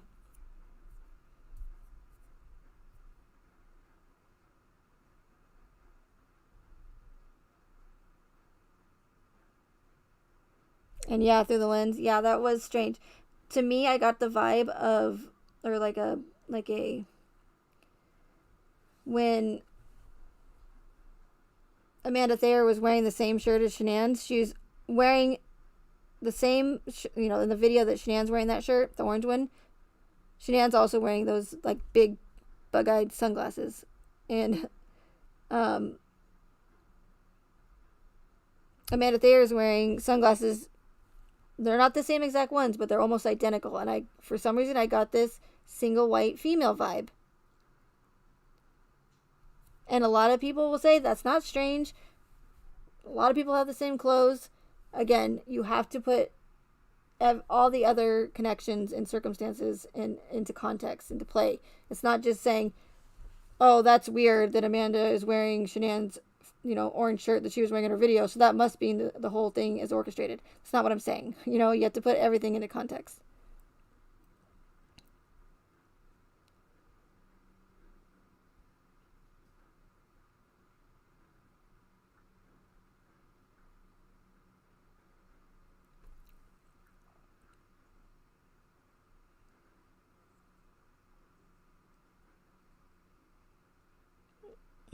SK connections? What's that? SK connections?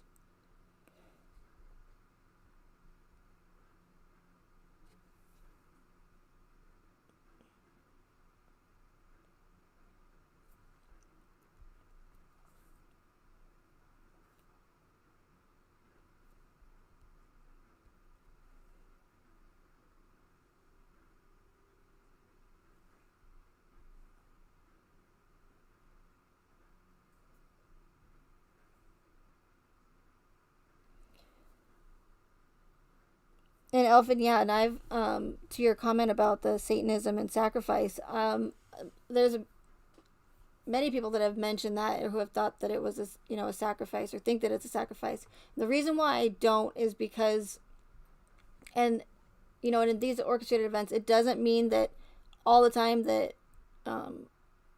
there aren't victims, but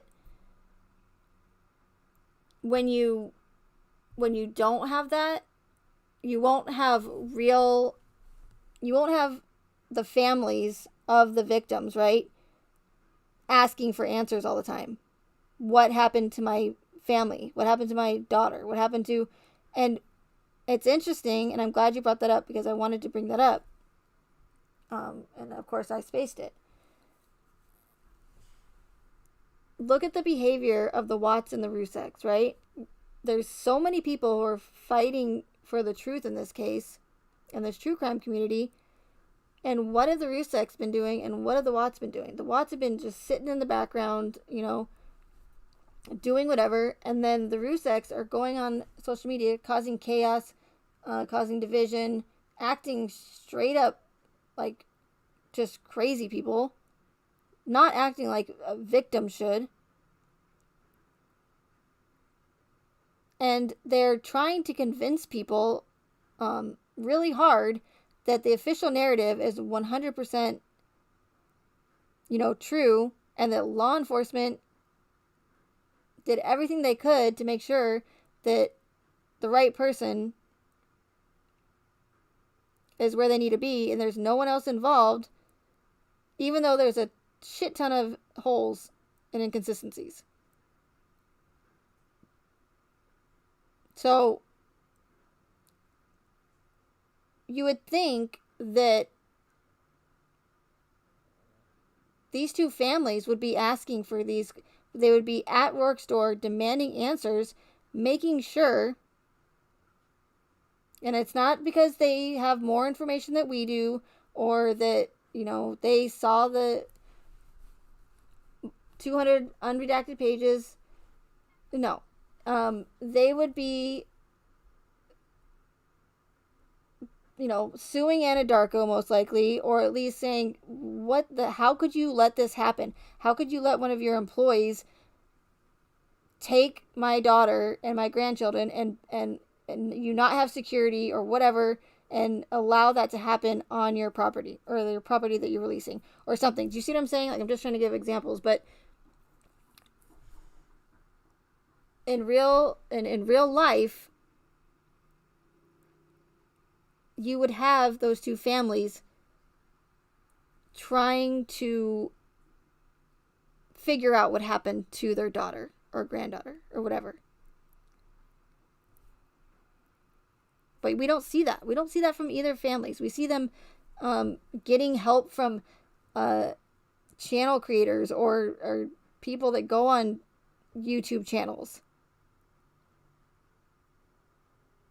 And denying, apparently, I don't know if it's true or not, but denying actual professional help. Or allowing prison phone calls to be released and not, or at least they're released and them not making a big deal about it.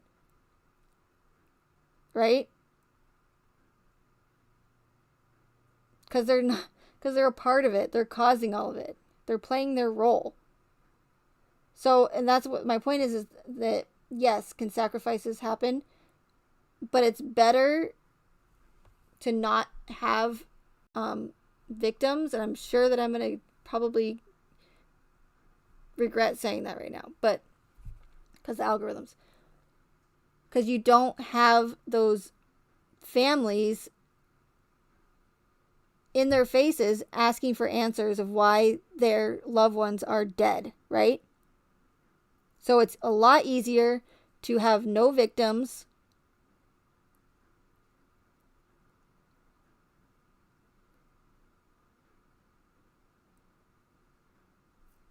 So that there's nobody asking for. So like the same thing for instance, here's an example with the September 2001 event, right?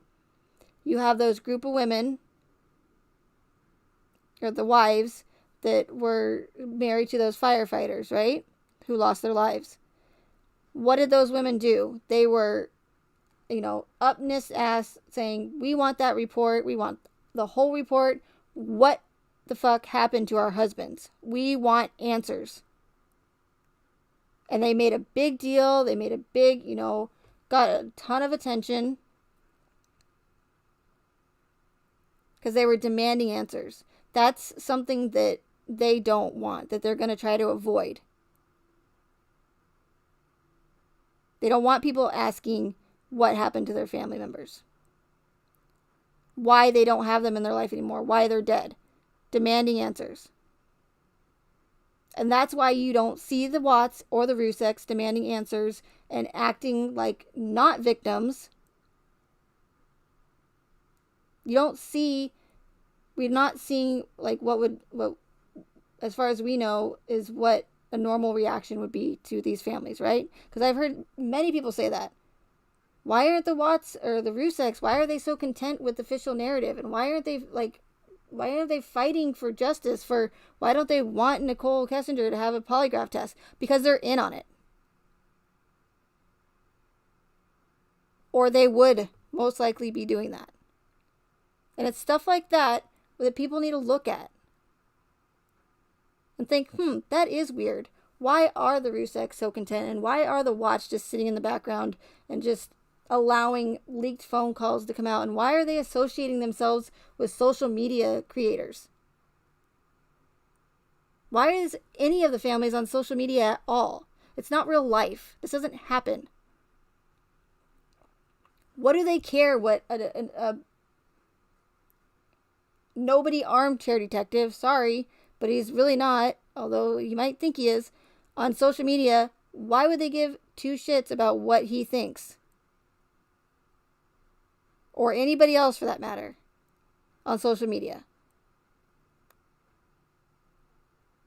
Because they're in on it. In my opinion.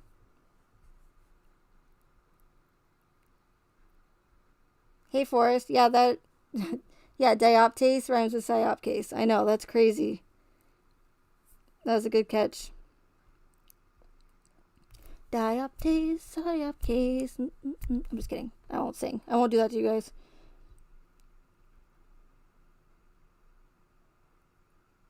Yeah, Dixie, the house does look like Amityville Horror House too, in a way, with the windows and stuff.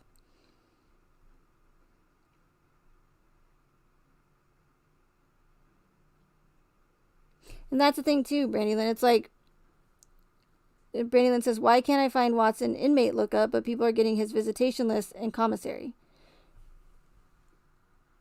That boggles my mind too, because they claim that he's not listed for his protection because he's obviously a child and a woman killer, right? Murderer.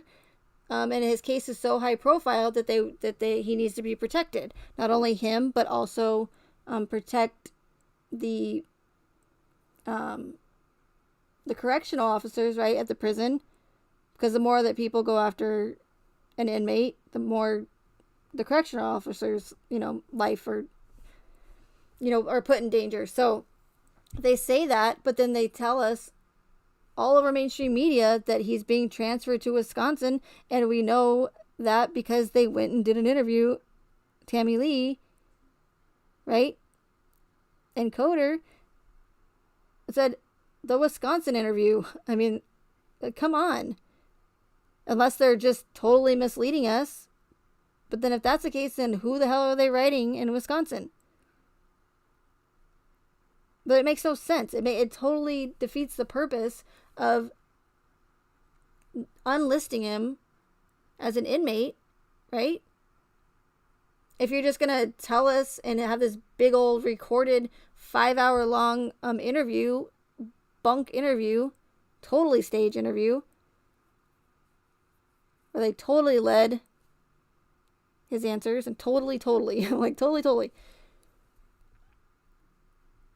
It defeats the purpose. It doesn't make any sense. And then, so, I don't know, again, if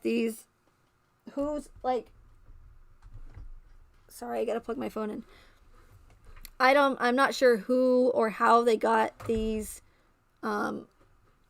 inmate, these few times that they've been released, the inmate visitor list, Chris's visitor list or whatever, phone call, Zoom call list.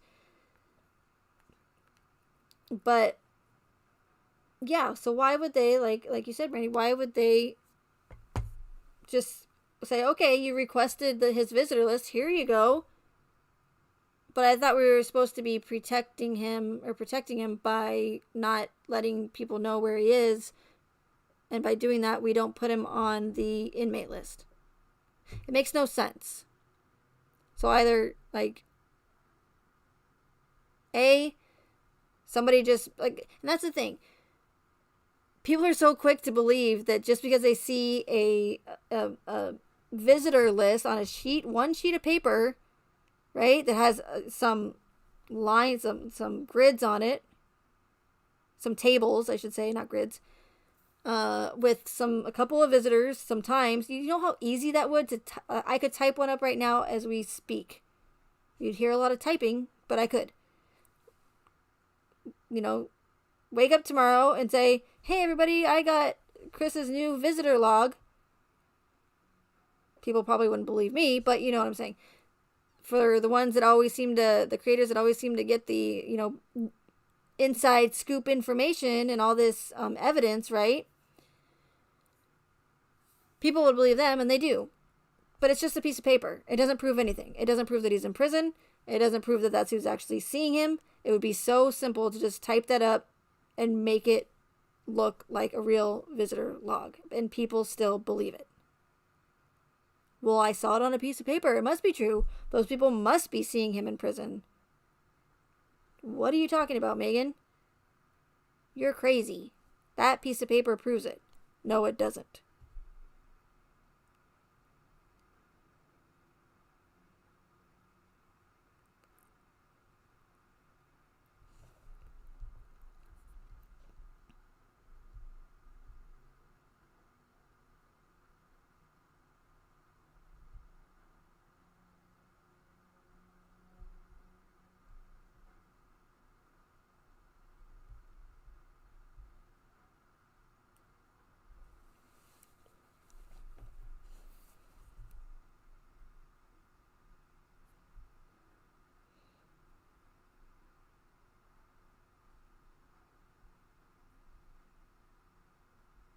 Sorry, I'm just reading the chat.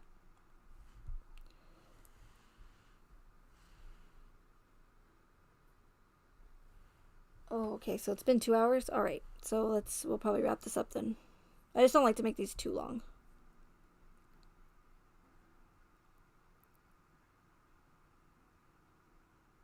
What's the matter? I see through things?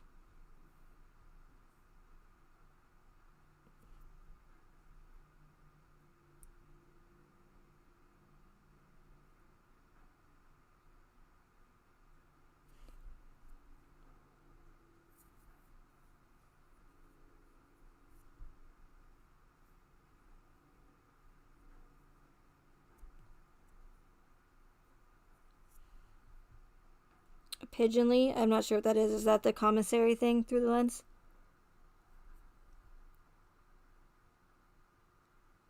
And that's the thing too with the commissary. It's like, okay, so you can send him stuff. So I mean, clearly we know where the guy allegedly is. So I just don't understand. It defeats the purpose of not putting him on the freaking inmate list.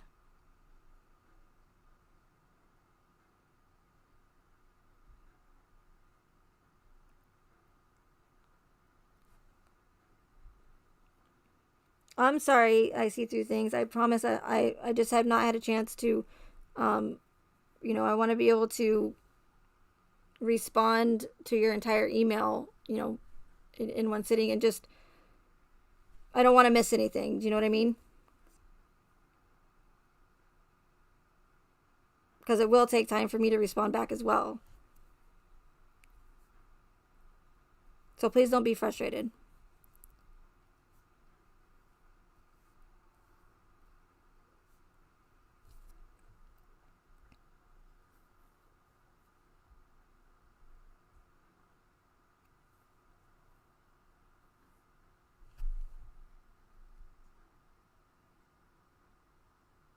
I'm sorry to hear that, Dixie.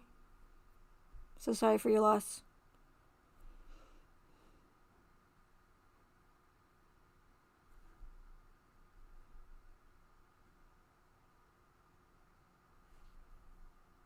But before I end this, it's just, I think people answer their questions a lot. Like when they say, why doesn't this case add up? Why is everybody so hooked? Why does nothing make sense? Why is this the only one? Right? Why is this the only case that doesn't add up? And now, not saying that this is the only case, but the reason why this case was so successful, because I've already seen other cases after the Watts case that are orchestrated. But those ones are just, depending on how they're orchestrated and how much extent they go into planning these, some are going to be more successful than others.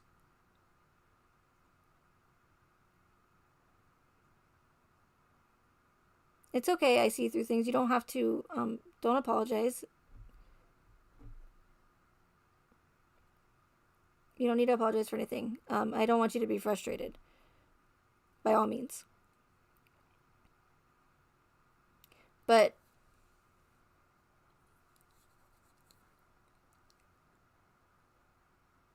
I forgot what I was saying. I always do that.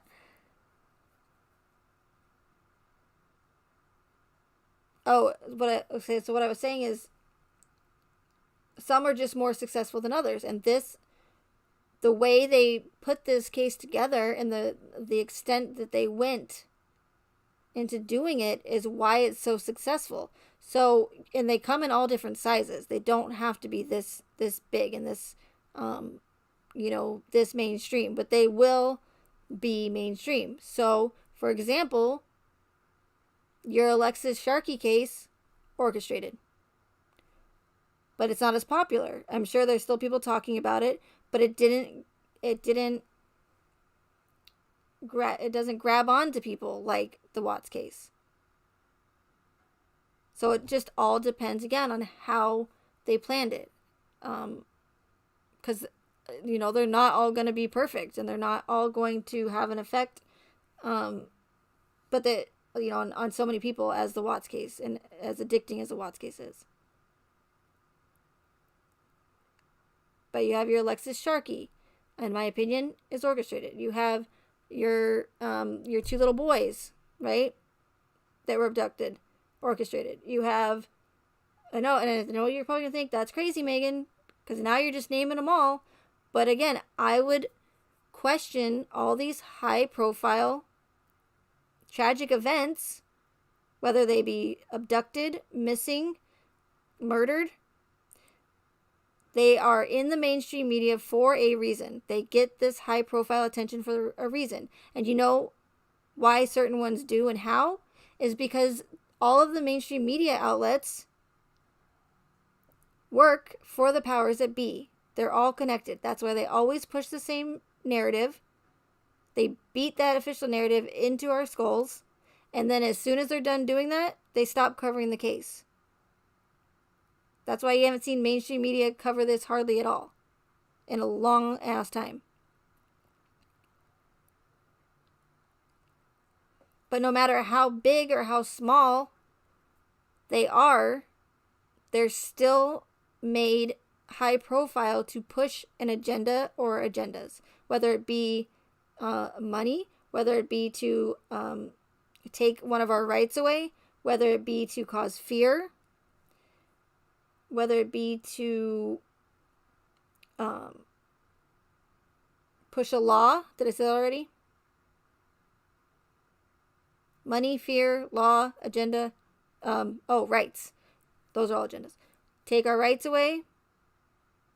Hegelian dialectic, problem, reaction, solution. Try to demonize the white middle class male. Try to, it's fear as well. I don't know if this is the right word, but they're trying to sensationalize murder. Like I was saying earlier. Is murder real? But I think they're really trying to make it seem not worse than it is, but make it so that, again, like I said earlier, that if someone like Chris Watts can do it,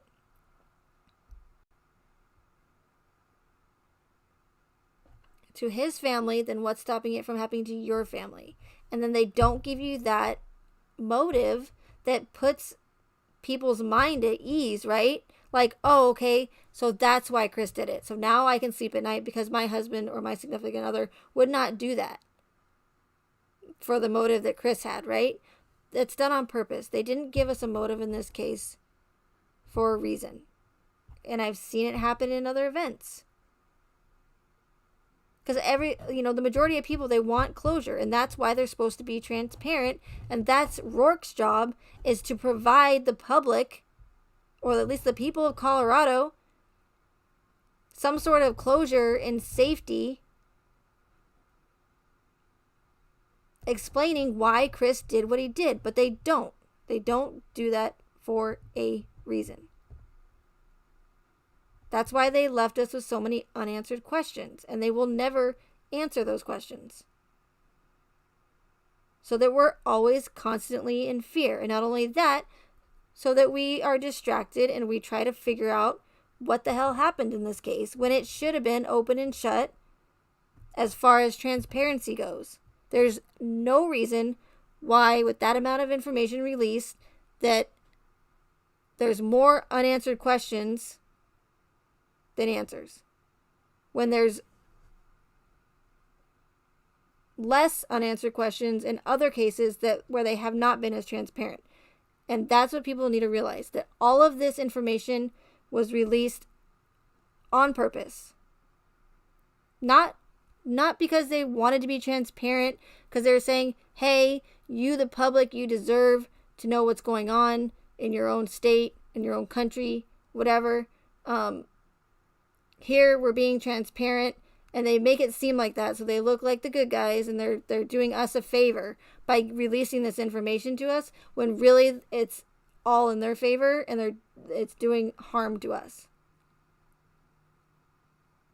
But that's how these people work. These people are master manipulators. They've been doing it for years.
Hey, Contrary Marge.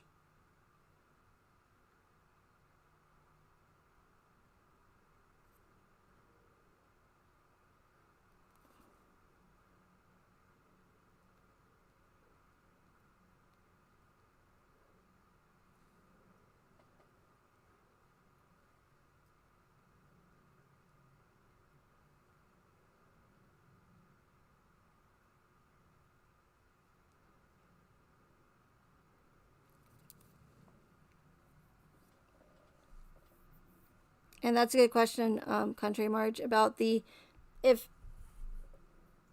you're dealing with a 3.5 quadruple homicide case that's highly publicized, high profile. It doesn't matter if he confessed. You have 3 months. You get that airport footage. You get that CCTV camera footage from not just McDonald's, not just from the Lazy Dog, and not even attempted. You get that footage. And they have all those highway cameras that would prove that Chris actually went to Survey 319 that day, and you wouldn't need the Survey 319 images. You just and they have so many street cameras now. They have the cross streets, or the intersection cameras. We didn't get any of those. Like you said, it's like, where is all the evidence? Where is it? And it's like, oh, they must have got it, but they didn't release it. Why not? If your job is to be transparent in this case, so to give us some sort of closure, right? So that we have closure as to why Chris did what he did, then they shouldn't be holding anything back. Besides, the autopsy photos. I mean, that's, obviously, but we still should have got something. Where's the rest of the autopsies? That's not full autopsies. Like Whitney Houston's was 40 pages long, and that was, just one person. Shenan's was like less than 10. It's ridiculous. Like we the public, are we not adult enough to be able to handle the full, complete autopsies? You already made everything else in this fucking case horrific. So why do you think that we can't handle some full autopsy reports? And don't tell me that those are full, because they're not. Not you guys, but you know what I'm saying. So we can't handle them, right? I thought that you guys are supposed to be transparent. They're not transparent, you guys. Again, they make it seem like they're doing us a favor and they're being transparent, but they're not. That's why there's so much missing. There's so many gaps. There's inconsistencies, whether they be because someone fudged up or whether because they're put there on purpose. Because no orchestrated event is going to be 100% perfect with zero flaws. There's always going to be mistakes. No matter how many years in advance you plan them. Especially when you're dealing with like body cam footage that's live, or an actual live event and where there's thousands of people. There's going to be weather. People are going to get in the way. Duper's delight, right? So being that they're supposed to be transparent, why so many unanswered questions?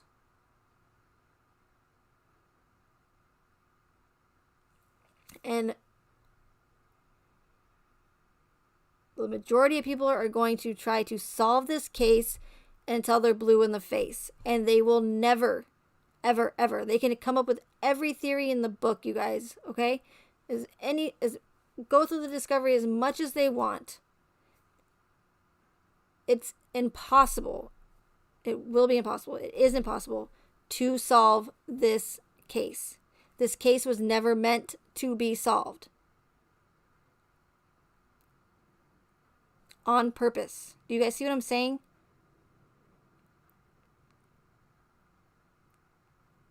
Because again, and I'll say it again, if they were truly being transparent,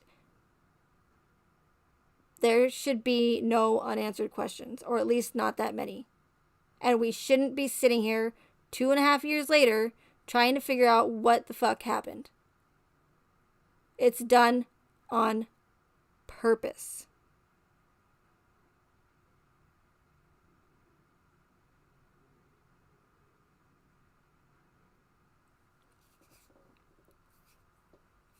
And as long as people keep believing this crap that people are spewing out, whether it be people that are there to do it purposely from the powers that be, or whether it be bullshit channel creators that are just trying to milk this case for everything it's got because it brings in the views. As long as people keep believing it, they're just going to keep spewing it out. So for the people that want the drama or like to hear the biggest breaking news on the case, even though nothing ever happens with it because it's all bullshit, if that's what they're here for in the true crime community, to watch a reality TV show / soap opera, then by all means, all power to them. But for the ones who really want the truth in this case, sorry if I'm being rude, but people need to wake the fuck up. Seriously. And I hate having like this attitude and stuff, but it's like enough is enough. And I know I can't force anybody to see it, and I totally understand that. But at least wake up enough to start asking questions, and then look around. Look around at this case and the circus that it's become.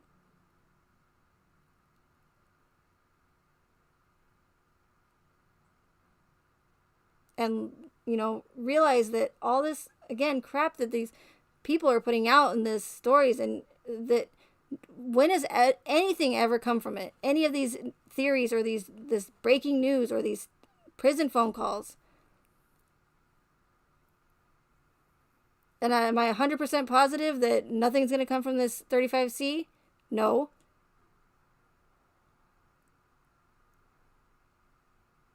But I will say that I don't think anything is going to come from this 35C. So I don't want to say without a doubt, because then I will have to do a live stream and I'll have to say I was wrong. And I really don't want to do that. So I'm just going to say I personally, in my opinion, don't think that anything is going to come from this 35C or anything. It's all a distraction. It's all a bunch of hoopla. It's all a circus.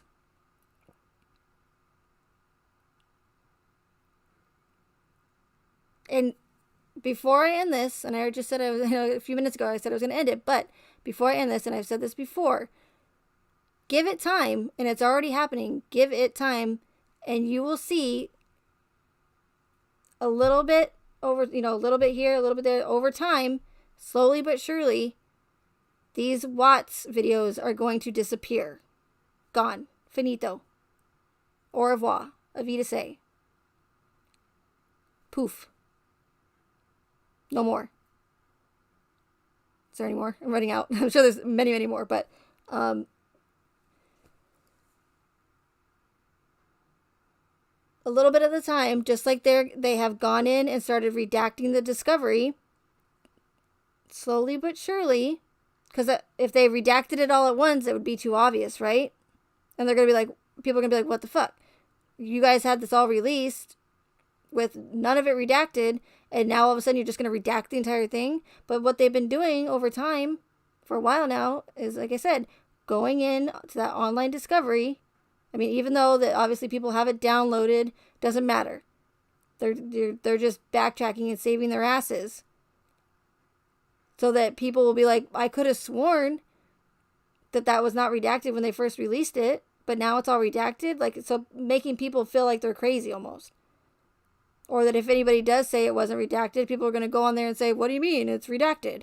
It's all a part of their, their little tactics, right? So, like I said, as we've been seeing, they're slowly but surely going into that online discovery and redacting stuff. And they're going to keep doing it until it's all redacted. Like it was supposed to be when they released it. It should have been redacted when they released it. Because why redact it now? If it's legal to not redact it, if it's legal to release all this personal information of people involved in this case, addresses, phone numbers, personal information of minors. If it is legal for some reason to release it, then why are you trying to save your ass now? Well, county law enforcement, why are you going in and being all sneaky, right? Sneakersons. And trying to cover your asses now that you've already pushed your agenda on all of us for 2.5 years and made us bury our heads in your stupid discovery.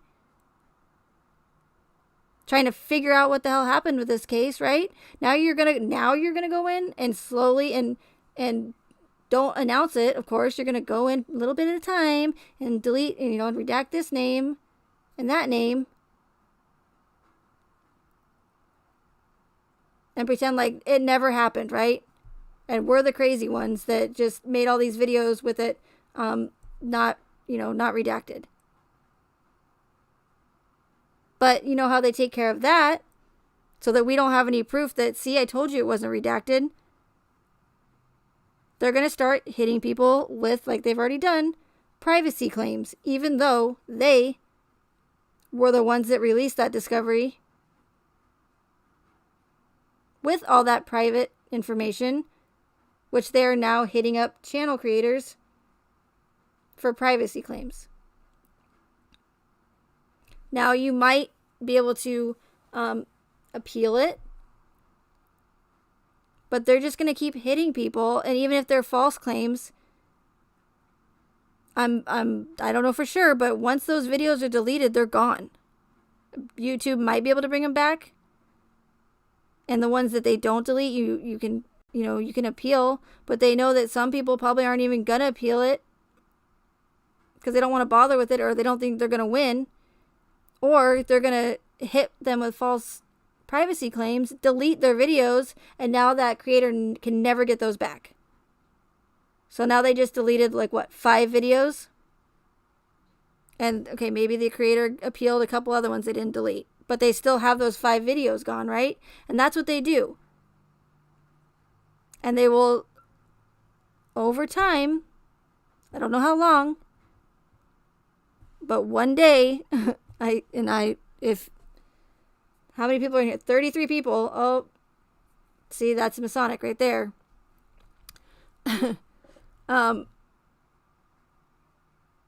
33, okay, 32 actually, because I'm the 33rd person, because I'm looking at my phone in the chat.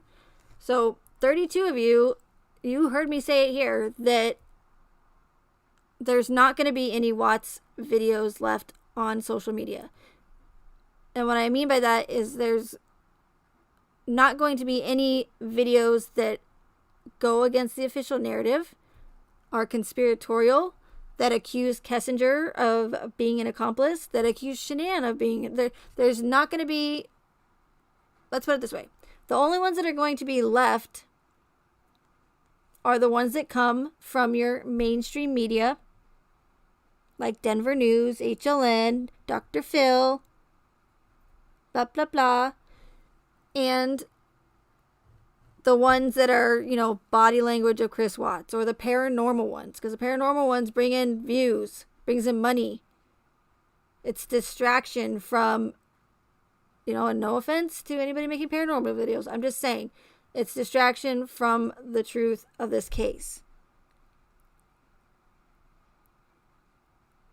So the only ones that are going to be left, like I said, are the mainstream media, the ones that are doing the body language, body analysis, the ones that just make documentaries about it that completely 100% go with the official narrative.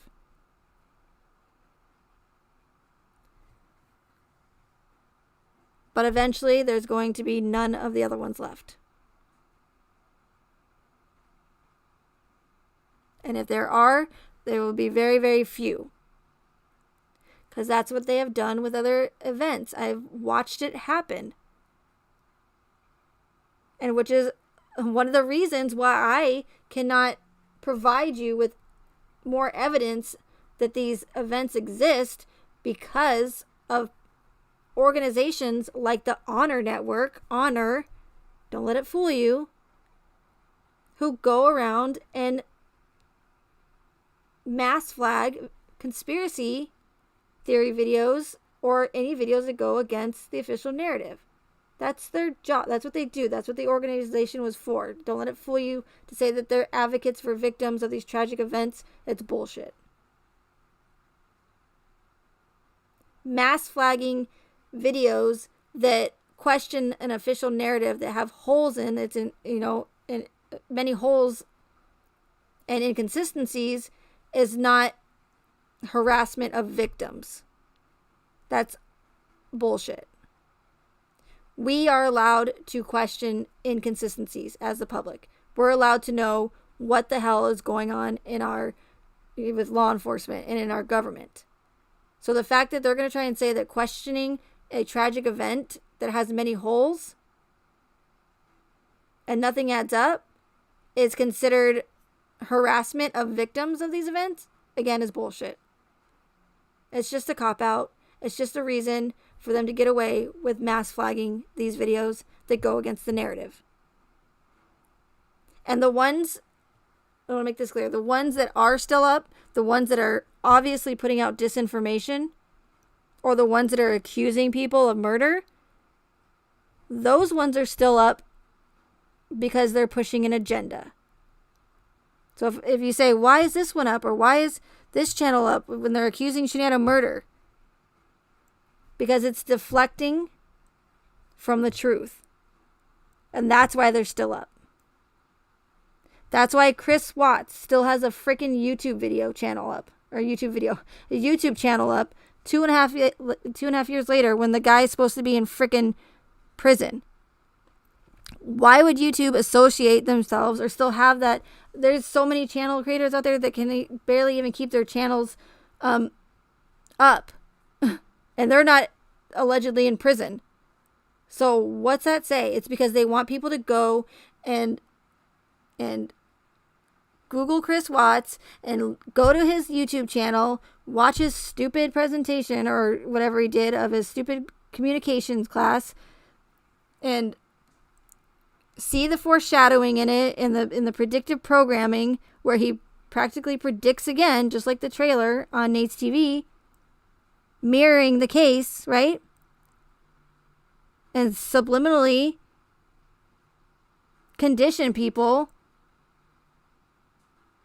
Maybe not now, because that was before when this whole thing went up, but still, there's no reason to have a alleged convicted murderer's YouTube channel up on your freaking platform, YouTube. Like, get the fuck out of here. Take that shit down. You should have took that down, his channel down, the day that he was convicted or he pled guilty. But then people get their channel taken down for stupid bullshit reasons. But you're going to keep a convicted murderer's YouTube profile up? Why? And don't say you don't know about it because eyes in the sky and you guys know everything. So that's stuff that people need to think about. And that might sound petty, why is Chris's YouTube channel still up? Because it's up for a reason. Because it's pushing their agenda. And it's pushing the psychological bullshit of this case. And I'm just so freaking tired of the whole thing. But if I stop, then they win. But I'm outnumbered, okay? I'm really, really outnumbered. I'm just one person. For the most part, I do have people that help me, who have helped me, and they've left comments as far as the case goes and stuff. But for the most part, for this 2.5 years, I don't have a team. I don't have a Facebook group. It's me, and I'm just one person. And there's many, many other, people out there that are purposely distracting from the truth. And it's hard to keep up.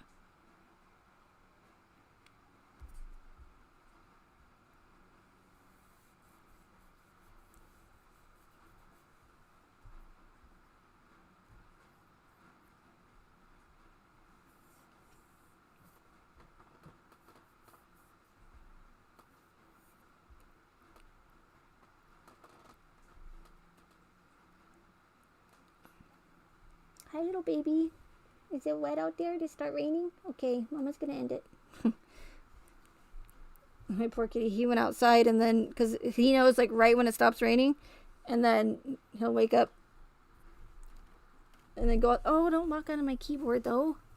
And he'll wake up and go out there.